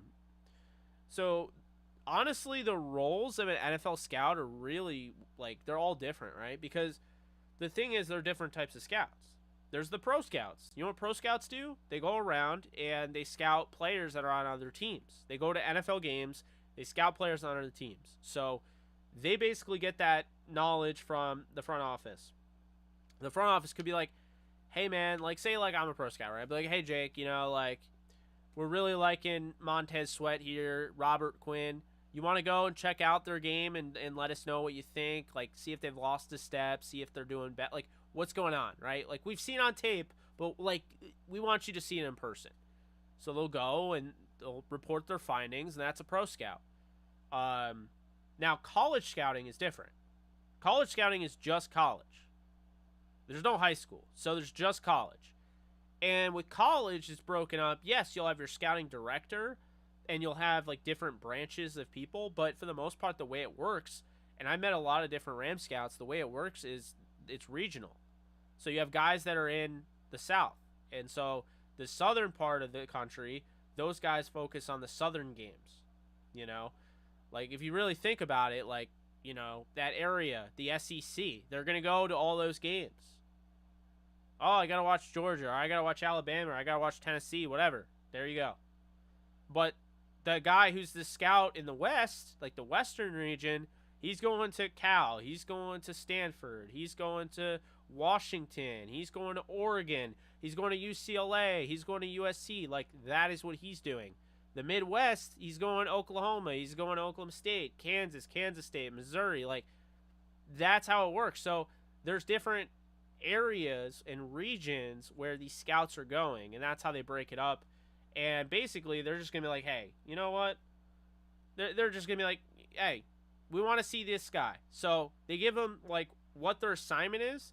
It'd be like, you're going to Kentucky to watch Wan'Dale Robinson. Focus on him. Watch every move he makes. Watch him on the sidelines. Watch how he interacts with his teammates, his coaches. Scouting is in depth. So that's what they're doing. I know Oklahoma is technically in the SEC now, but But I mean that's my point though. Like in the East, like if they're going to the East, they're probably going to Syracuse. They're going to Florida State, or not Florida State, Florida State, Boston College, Syracuse. So that's my thoughts on that. If you're looking for the difference in scouting, that's pretty much the difference. I'm not a scout, but that's what it is. Congratulations, by the way, to Colorado Avalanche fans. Colorado Avalanche are now the 2022 Stanley Cup champions. So congratulations to them and all their fans. Pretty big stuff there. How do you feel about the new post-Super Bowl fans and casuals who claim Akers has a fumbling problem? Dude has less than 4 career fumbles, but they came at the worst time. Now it's a mislabel. Yeah, I think it's just one of those things, like, it'll go away, I think really I'm more worried about his pass protection, which I think will probably get better over time. But I hear you. And I'll say this, and you guys know how I feel about this, but I'll say it over and over and over again, okay? And Jake, if you're in here, which I think you are, listen to this carefully. I do not care about bandwagon fans. And what I mean by that is I don't care if you are a bandwagon fan. Welcome to the Rams if you're a bandwagon fan, all right? You're another person that can join the community. You're another person who can watch these streams, can enjoy them. You're another member of my audience. Bandwagon, I'm never going to call out bandwagon fans. Just makes the fan base stronger. Say what you will. I always say this with bandwagon fans. I'm not saying this is what you were saying, Darren, but what I'll always say with bandwagon fans is this. And yes, I might have been pitching a little bit to Jake to become a bandwagon Rams fan. But this is what I'll say about being a bandwagon fan. You simply don't appreciate anything that happens success-wise the way the diehards do. So why gatekeep, right?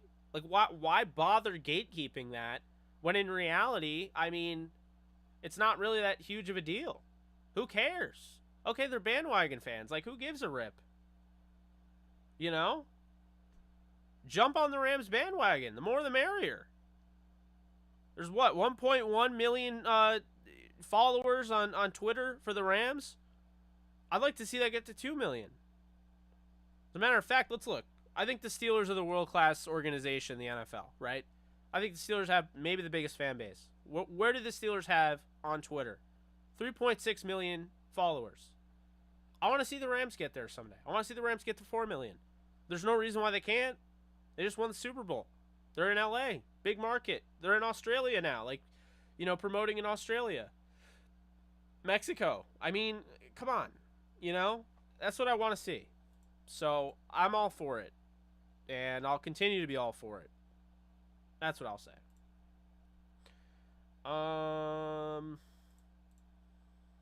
Have the drop a like on loop. Maybe a header that says, I, Jake, do not watch Stranger Things. LOL, since it's one of the most asked questions.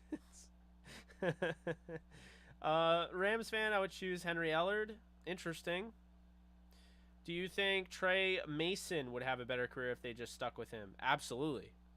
I think if Mason, because he did go through a little bit of a rut. I think it was a bad batch of K2 or whatever people were saying, which is synthetic marijuana. But yeah, don't mess with synthetic drugs.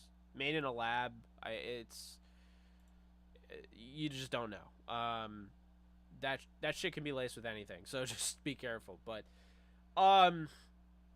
yeah. So yes, he probably still goes through that, obviously. But if the Rams stuck by him, I do think he would have eventually gotten into a rhythm and he would have figured himself out. He would have been back in the NFL. Yeah, I mean, that's a great scene. Honestly, if you say Akers has a fumbling problem, I'm just going to assume you've been a fan since the playoffs started. Yes, Brian, thank you. Like. I love being connected to other Rams fanatics. Yeah, absolutely. Kroenke-owned teams now has Super Bowl champions, Stanley Cup champions this year. Yep.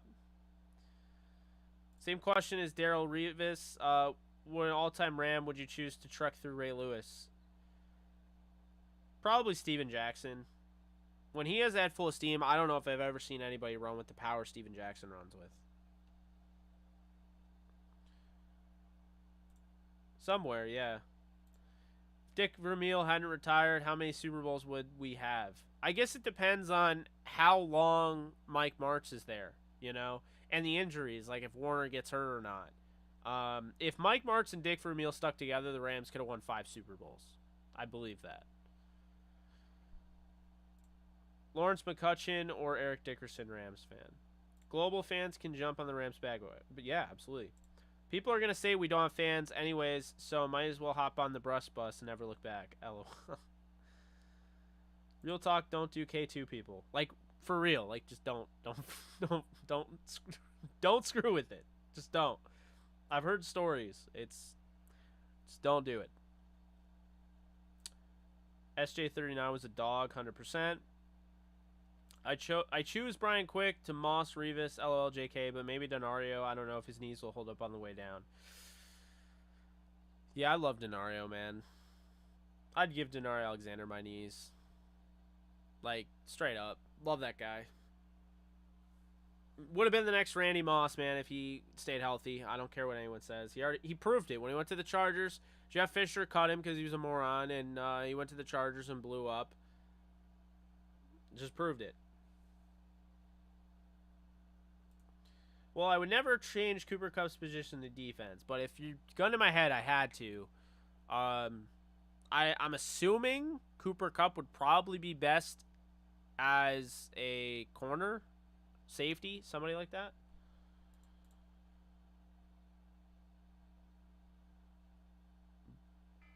The Leonard Leap. I gotta turn off that ringer. Yeah, the Leonard Leap, man. From Rutgers.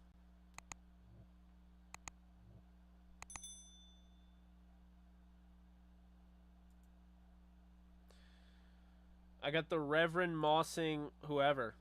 I like that. Orlando Pace.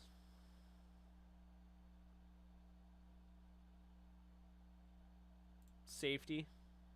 Yeah. In Doctor Strange movie, Strange Dreams was from another multiverse. When Iron Man has his vivid dreams about Thanos and Avengers dying, was that from a different multiverse he was seeing? I guess, yeah. I mean, it's kind of what dreams are in the MCU. I think they kind of confirmed that, so. Wow. That's a good point. They're not visions, they're something that's actually happening. How about that? Yeah. Has to be. Has to be. Alright, what do we got for we've been streaming for an hour and a half. We'll probably go maybe 2 hours. We'll see. We'll see. But keep the questions coming.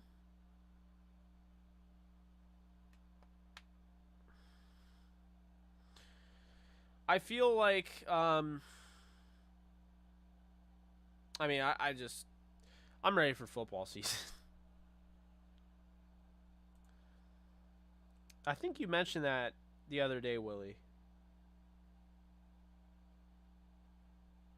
But I wouldn't be against it. I just don't want to see Amber Heard ever. Or Amber Turd, whatever they call her. Oh, I do too. That needs to happen.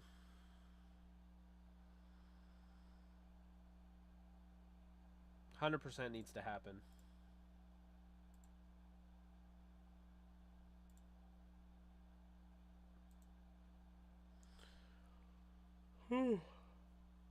Oh, there it is.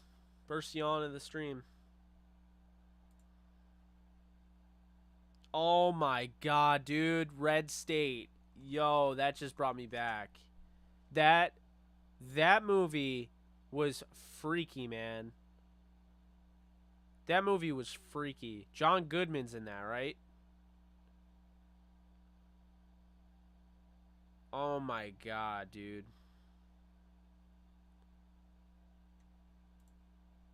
Yeah, that... I did see that. That was... Oh, dude. Like, what?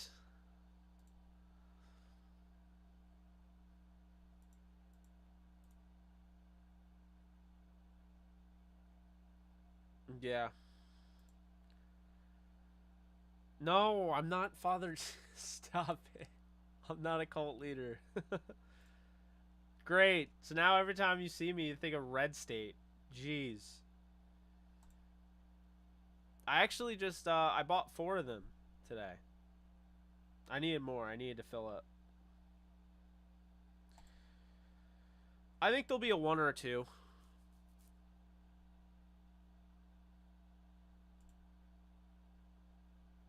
Yeah, I mean, I hate fake tweets too. Get a life.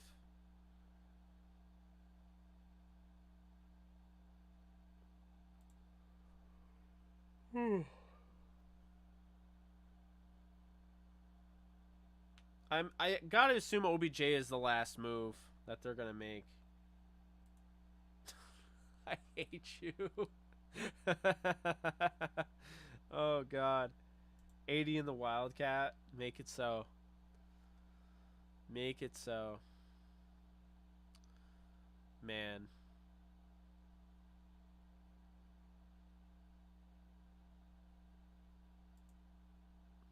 So freaky, dude. That Red State movie was so messed up.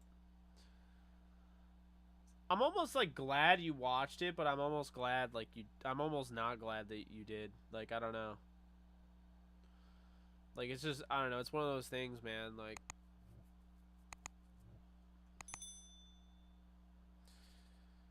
couldn't tell you.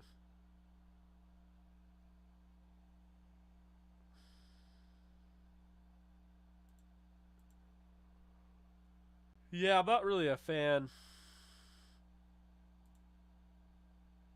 For real, dude. Kevin Smith is straight up wildin' right now. Like, bro, you really came out with that? You really made that? I mean, that's like Ari Aster. Ari Aster has some weird stuff. We talked about this. Jake, I know we've talked about this. But, man, I don't know if I'll ever be the same person after seeing, not Malignant. No, what was the one that it was called? Oh, my God. I can't remember the name of it. Midsummer. That's what it was. Ugh. God. Talk about cult. Jesus. That was disturbing. Yeah, hell no. Hell no, bro. Never watch it. Ever watch it. It's so... Ugh. Ugh. Gross. And dude, I'm a diehard horror fan. Let's make this very clear. Like, Michael Myers is in the back. Don't adjust your TV sets. Like, that's Michael freaking Myers in the back. I mean, his decapitated head, but you get my point. Like, I love Halloween. I got multiple horror shirts in my closet. I got a Michael Myers shirt. I got Freddy Krueger's sweater. I've rocked that before. I got a shirt, Texas Chainsaw Massacre. I got Evil Dead. I mean, I'm a big horror fan, right? But Midsummer felt unsettling. Like, it was more disgusting than it was. It wasn't scary to me. It was just disgusting. Not to make you want to puke, but there's a scene where they literally... I have a strong dislike for Midsummer. They made... So, Florence Pugh, a.k.a. Yelena Belova, is the main character. And they made her husband, or her boyfriend or whatever, literally drink iced tea with period blood in it. Like... Ugh, God, there's so much more. It's so it's just really disturbing. All of Ari Aster's movies are, and I think he's a good filmmaker. I'm just saying, I don't be thinking of that shit. I don't be thinking that. I mean, I had one horror movie idea, right? And then when I started putting together the script and everything, or like I started writing the horror movie. And I got to this point, I'm like, this is brilliant. And then I realized, I was like, ah, shit. It's the same. It's literally the thing that Jim Carrey's in. The Truman Show. But it's a horror movie. I feel like this concept has been already... And I'm not one of those people that will just copy. Like, I know some people like that make films just copy other ideas. I wouldn't be like that. So, like, for me, I was like, I started writing the script and everything, and I'm like, this isn't going to work out. This isn't going to work out. I wrote one for M. If you know, you know. If you don't, well, that's never going to be on the fold. And then I wrote, well, I didn't write, but I came up with the idea on Twitter. I mean, it was just a simple thing. Actually, there's two things, right? So, funny enough, a little story for you. A little education for you. Mickey Mouse and Minnie Mouse, and... I mean, this is not great, but so with the way the laws are changing for copyright and like trademark holding and things like that, Mickey Mouse and Minnie Mouse are going to be on the I forget what it's called. I cannot remember. The public domain. So Mickey Mouse and Minnie Mouse are going to be on the public domain. As you guys know, if you've seen Blood and Honey or the idea of it or anything about it, Winnie the Pooh was the newest member of the public domain, where anybody could take Winnie the Pooh and make whatever they wanted about it. It's kind of like Night of the Living Dead. Like, I could literally have Night of the Living Dead playing in the background, and honestly, it's a crime if anybody tries to copyright claim it, because it's literally public domain, and I could have Night of the Living Dead playing in the background of every single show, and I could never get copyright claimed because it is public domain. I have every right to do it, just like you do. You could have in any movie. That's why a lot of those movies, it's very simple, because in a lot of those movies, when you think about it, they always have Night of the Living Dead in the background, because one, it's classic, but two, if you really think about it, like, it's public domain, so it doesn't cost anything. When you spend all that money on a movie budget, it makes sense to have in the background, right? Well, this is the funny thing, is that, Disney is going to lose Mickey Mouse to the public domain. Now, we already know public domain can, doesn't F around. You know what I mean? Like, you look at the Winnie the Pooh thing, yeah, like, oh, Winnie the Pooh, like, children and all that. No. Someone took it and is making a horror movie with him and Piglet, and I guess he runs out of honey and just goes on a killing spree. So that is what we have to look forward to with that. But I was thinking about this, and this is kind of funny, but I need you to understand where I'm going with this. When it comes to Mickey Mouse and having him on the public domain, I thought of the opportunity here because you guys always know, and we hear it all the time, Mickey Mouse title. It's a Mickey Mouse championship. Mickey Mouse this. So what if there was a horror movie that simply put, Mickey Mouse goes around murdering people as the killer in the movie, just the people that said the term Mickey Mouse. Like, he literally goes on Twitter or he goes on Instagram or something, comes to life, he goes on there and he keeps seeing people using Mickey Mouse as an insult. And he's like, LeBron didn't win a Mickey Mouse title, what the hell? And then he goes and he just, like, murders people. He, like, tracks down their IP and just murders, and that is literally one of the horror concepts. Like, it sounds funny because horror comedy is literally the best genre when done correctly, but honestly, dude, I would totally do that if I could figure out a way to do that. That's the one thing. The second thing is, this is just flat out like me voicing my inner hatred towards scammers. Imagine a horror movie, but the horror aspect of it, and actually people were coming back at me on Twitter and saying, well, that's not really horror, that's more enjoyable, I would watch every minute of it and have a giant smile on my face. But they, like, hear me out when I say this, like, horror movie, and if it hasn't already been done, I don't know why, but this concept I think would really help a lot of people, at least entertainment wise, make them feel like good about it. The serial killer goes around, and I think they did something similar to the cats, like the guy that was killing cats or whatever. This person hunted down all of those people that were killing their animals, and it's called, like, Don't F with Cats or whatever. I think it's on Netflix. I think it's kind of that same concept, but essentially, this person goes around and they find all these different scammers, and they just brutalize all the scammers. So it's a serial killer that hunts down people that scam credit cards. It could go as far as crypto scammers, stock market scammers, anything, and that's the movie. I'd watch it. I don't know about you guys, but I'd watch it. Horror movie. I mean, hey, But yeah, all of that is still nowhere near as freaky as some of the stuff that Ari Aster's come up with. Would you rather let box Jalen for 5 minutes, but there's rumors you harassed his girlfriend before the fight, or have Greg Gaines body slam you from 20 feet high 5 times? I mean, I'd probably die from both of them, but I guess box Jalen. I don't know. I don't think you win in that at all. It's definitely recommended for me. It was such a chilling movie. Tusk is another. Oh, dude, Kevin Smith is out there, man. Midsummer was something I could have lived without watching. First time I've seen Florence Pugh in a movie. Yeah, there you go. Cup played running back in high school. Interesting. Hey, Father Jake, I have a question for you. I don't think you've heard this one yet, but have you watched the new season of Stranger Things? Damn you. Damn you. I think there are 2 questions that I'm just going to put in the top here the answers to, all right? The 2 questions are always, what did OBJ sign with the Rams, and have you watched Stranger Things season? I'm like, no. I have not watched Stranger Things the new season. Oh, you're funny, though. If China was still alive, she would have been a great choice to play as She-Hulk. I actually kind of like that. Rather watch Hostel or Red State? Ooh, I don't know. I don't like either, but I'd probably go with Red State, to be honest with you. And that's... Hostel's disgusting. I'm not into that, like, torture porn genre. It really annoys me.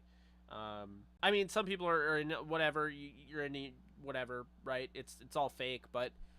I don't know, man. It's got to have a story. I just don't feel like Hostel had much of a story. It's just kind of like just torture. How about the horror thriller High Tension? If you haven't seen it, check it out. Yeah, I'll need to. I would take Marshall Faulk. Love Marshall Faulk. NFL Rums greater than Ellenbogen? Hey now. Hey now. You want me to beat NFL Rums for a second? Let me just do this. So the sources are saying that Matthew Stafford has agreed to a trade after yelling at Sean McVay in the locker room, he's going to be traded to the 49ers in return for Jimmy Garoppolo. That's NFL runs. Like, I don't take them seriously. Like, bro, like, what are you doing? They make up everything. Everything is made up. I remember one time they're like, Van Jefferson is demanding a trade. Van Jefferson never demanded anything. Like, bro, let's just make stuff up. That's cool. I still got smoke for every movie reviewer that hyped that BS film. Watching Midsummer, that's how I discovered who Pew was. Alright, so I actually knew who Pew was because of Black Widow. So when I saw Black Widow and then I saw her in that, I was like, what on earth is this? Like, so yeah, that was weird. Can Goofy and Dolan be in this movie? Sure. I'm not against it. I'd rather rewatch the whole Dolphins game than Midsummer again. That's great. Oh man. Oh dude, that's really funny. I mean, instead of Midsummer, bro, I would oh, dude. I'd watch the Ravens game again. As long as I didn't have to watch Midsummer again. That shit does a number on you. There's no way that's good for your mental psyche. There's no way. Kroenke wins a cup and Lombardi. Congrats. Yes. Which fictional character from public domain would you want to see a movie made by and with what actor and actresses? Well, what is public domain at the moment? Most popular public domain characters. Let's see. I'm curious. What is the most popular public domain characters? Oh, Sherlock Holmes is public domain? Cthulhu, that I mean everyone knows that. Van Helsing, Robin Hood, the Green Llama? No. No. What? Bro, come on. All right, guys. I think we hit that moment. I think we hit that moment in time. It's very, very similar. Fair warning. It's very freaking similar to the Ultraman thing that we went on. This is called the Green Llama. I'm just waiting for the emoji responses in the comment section. I know that's not for that, and that's delayed, but you're going to be doing that too. Neither. Have you seen Butchers? I have not. What is that about? Shaun of the Dead or Hot Fuzz? Shaun of the Dead. I'm about to eat another ramen. Send help. Dude, somebody take away the ramen noodles from Jake. He's had like 4 of them today. I'm waiting for the next season of Black Summer. Hot Fuzz. Alright, you guys ready? The Green Llama. Bro, what? What?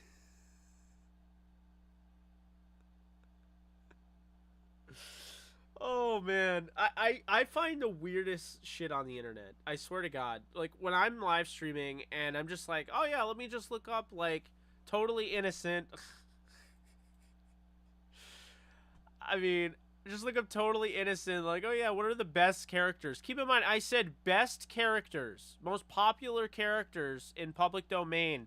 The Green Llama came up. Like, are we serious?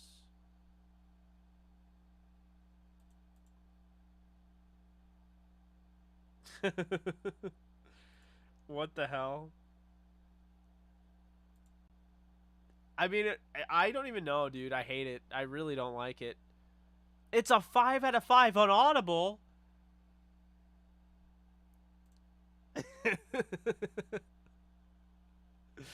Bro, what? Ebenezer Scrooge is also public domain, apparently. If you can hear that, that's the timer to put up the subscribe button. Yeah, honestly, dude.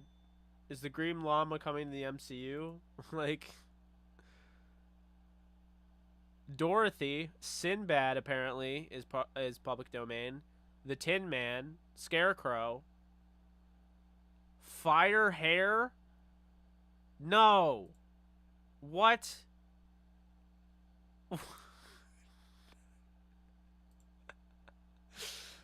No, dude.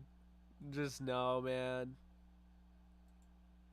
We got Fire Hair up in here, apparently. What the freaking hell?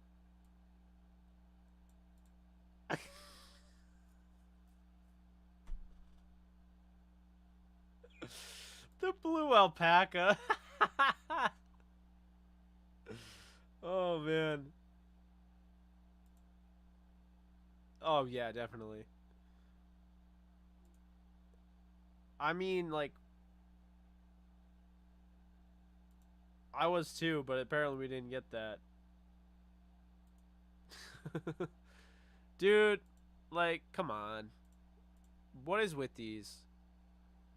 Victor Frankenstein, obviously, is public domain. Hercules is public domain. Conan the Barbarian is public domain. Tarzan's public domain. Mickey Mouse is now public. Well, it's going to be a public domain in 2024. Winnie the Pooh, Bugs Bunny. Yeah, honestly, to answer your previous question, man, I'd like to see a horror movie with freaking Uncle Sam, man. Imagine that. I mean, I know Across the Universe did something weird with him, but yeah, Uncle Sam. Dear God, what have we done? When you just run out of names, so you give some girl put a dress on her and call her Fire Hair. Girl of the Golden West. Oh, dear God. All right, let's get rid of that. That's enough out of that. Dear. Oh, man. Can you tell it's a dead period in the NFL offseason? We're talking about Fire Hair. Yo, Long John Silver is public domain. Dude, the sad thing is, this is very believable. That's the sad thing. The top... Oh, dude, Zorro is public domain? So is Dracula? Damn. John Carter. The Hunchback of Notre Dame. King Kong is public domain? I think we got a Hercules movie. Remember when Dwayne Johnson said one of the... And I like Dwayne Johnson, so no hate, but... Dwayne Johnson said one of the cringiest things, and he's like, I was born to play Hercules. I'm like, oh, no. Alright, I'm not going to lie. They could do some really cool stuff with Jekyll and Hyde. And Jekyll and Hyde, by the way, is public domain.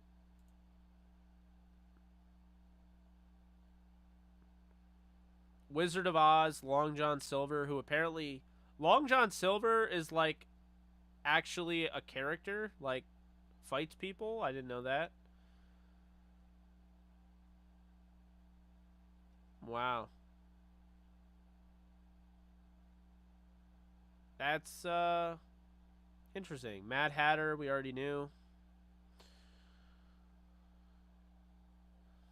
Adam Man. Mouthpiece. Dear God. The Headless Horseman. Aladdin is public domain. Beowulf is public domain.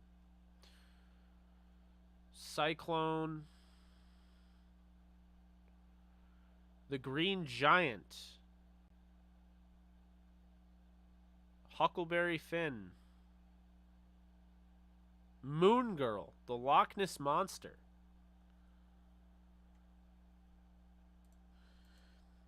Oh, yeah, I actually streamed that. I think I streamed that on my old Twitch. I can't even find the login for that. I actually had a following on that back in the day, and I streamed that on Twitch. Fire Hair. What about the movie with Goldberg as an evil Santa Claus? Fire Hair is going to be in the Aunt May trilogy. Stop. Cringiest Rock performance in your opinion? I think The Rock in Doom was pretty lame. I don't know. I mean, I think The Rock in I almost said Calvin and wait, was it Calvin and no, it's not Calvin and Hobbes. Yeah, that the one that I'm talking about, the Fast and Furious thing. That was cringy, and I didn't even watch it. I just thought it was cringy. Scorpion King. Firehair is the laziest superhero name I've ever heard. I mean, I'm sure there's worse. The Fighting Yank. Wow. Okay. It's worse. The Fighting Yank is just basically a Yankee who's in the military who has a... He has a cape, and he points... He basically points at the enemy and tells everybody to shoot at them. Odysseus. I didn't know that. Red Riding Hood. Rapunzel. Rumpelstiltskin. Rosie the Riveter. Thor is public domain, by the way. The Mummy. The Pied Piper. Tom Sawyer. The Time Traveler. That's a... Oh, Death. Did you know Death is public domain? The Scarab. He's public domain. Black Terror. Dynamic Man. Dynamic Woman. Dynamic Boy. What the freaking hell? Zeus, the Phantom of the Opera. Ghost. Woman in Red. The Liberator. Jesus. Miss Mask. Power Nelson. Samson. Mr. Face. Oh no. Oh my god. Alright, this is where I draw the line. I'm officially seeing it all.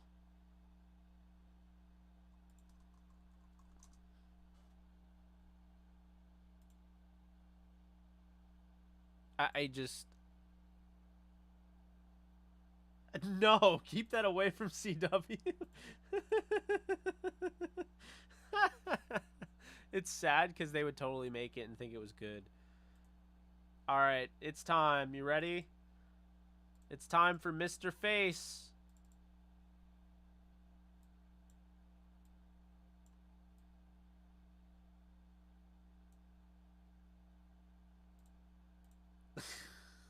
Jesus.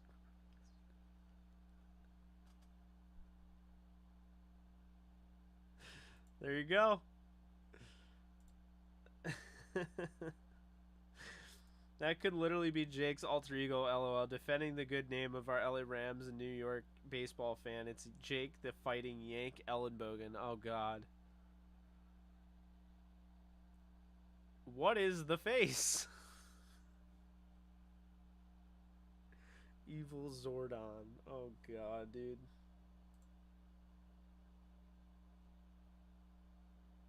I can't.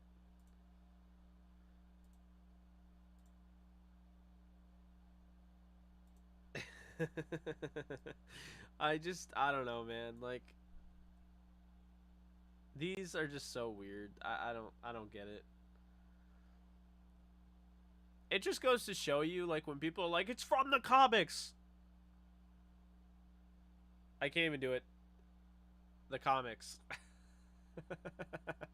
Remember, like, you know how we were talking about that, and like people are like, how could you not relate to the source material? The source material.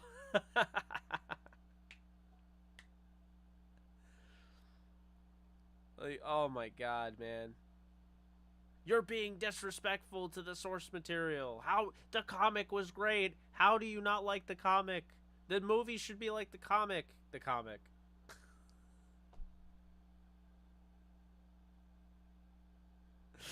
Oh god, man. I don't know, man. What is the face? What are they actually doing? Is that guy being shot? Like, what is happening there? I don't know, bro. I don't get it.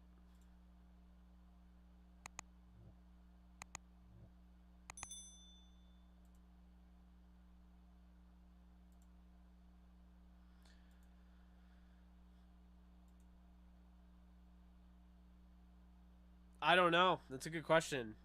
The green anything sucks. It seems that way. Goosebumps should have used that as a cover. I agree. It's the most bizarre JE Live I have ever watched live. Not sure how to respond. It's like a train wreck.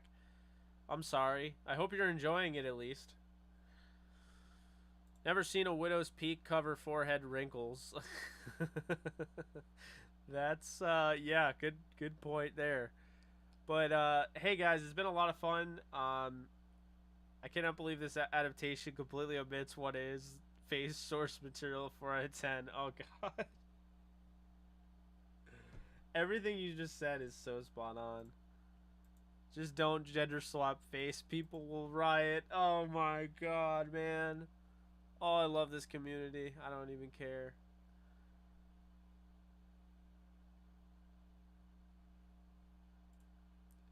I know what that means. Oh man, the face. I love how you guys come in here all innocent. All you're trying to do is just like enjoy your time, and all of a sudden here I am. I'm like, you know, D-rated comic book. I choose you. It's like, oh no, I didn't ask for this.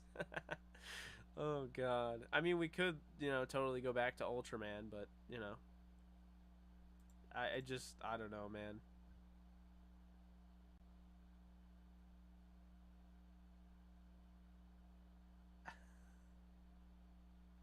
I just like what? Oh my god. I don't even know what is happening.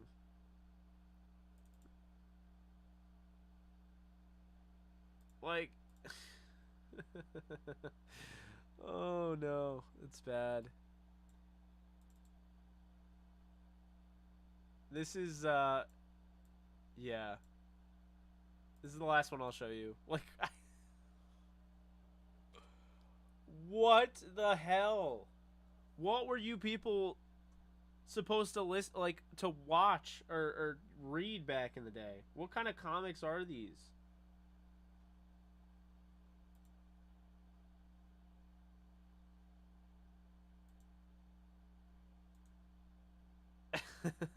I learned more about public domain here than any college professor could. Oh Lord, teach me. Laughing out loud and leaning too much about Jake's sense of humor. Oh yeah, I will crack up on here. Uh, we talk about some funny stuff. I'll just say that. That's a Jughead spinoff. I got you. I got you. But I am going to close the door because we are at the 2 hour mark and it has been a lot of fun. I've really enjoyed this. 30 cents and I'll take your entire stock. Oh, Lord. That's good. That's good. 6 complete adventures of America's unique war correspondent. I love how it's not like, just like...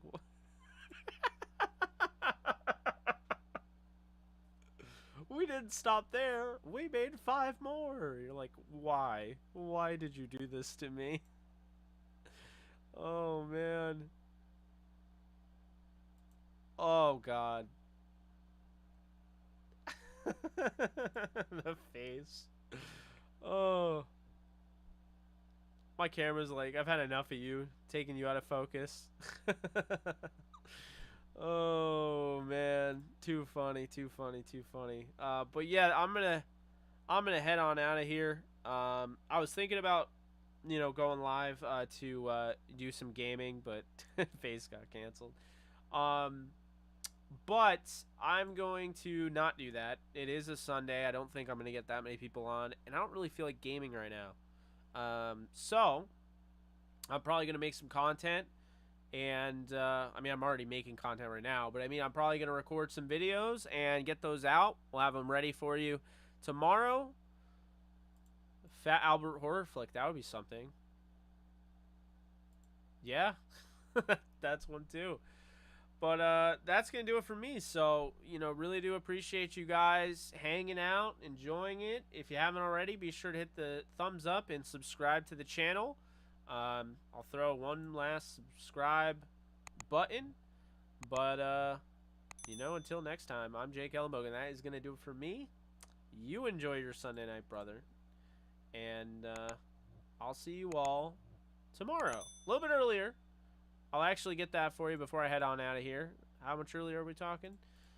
We are talking... Okay, tomorrow it is at 5:30 p.m. Eastern Time. So hope to see you guys there. I understand it's a little early. I have a lot of stuff going on, but we're continuing the streak of 8 in a row tomorrow, 5:30 Eastern Time. Hope to see you guys there.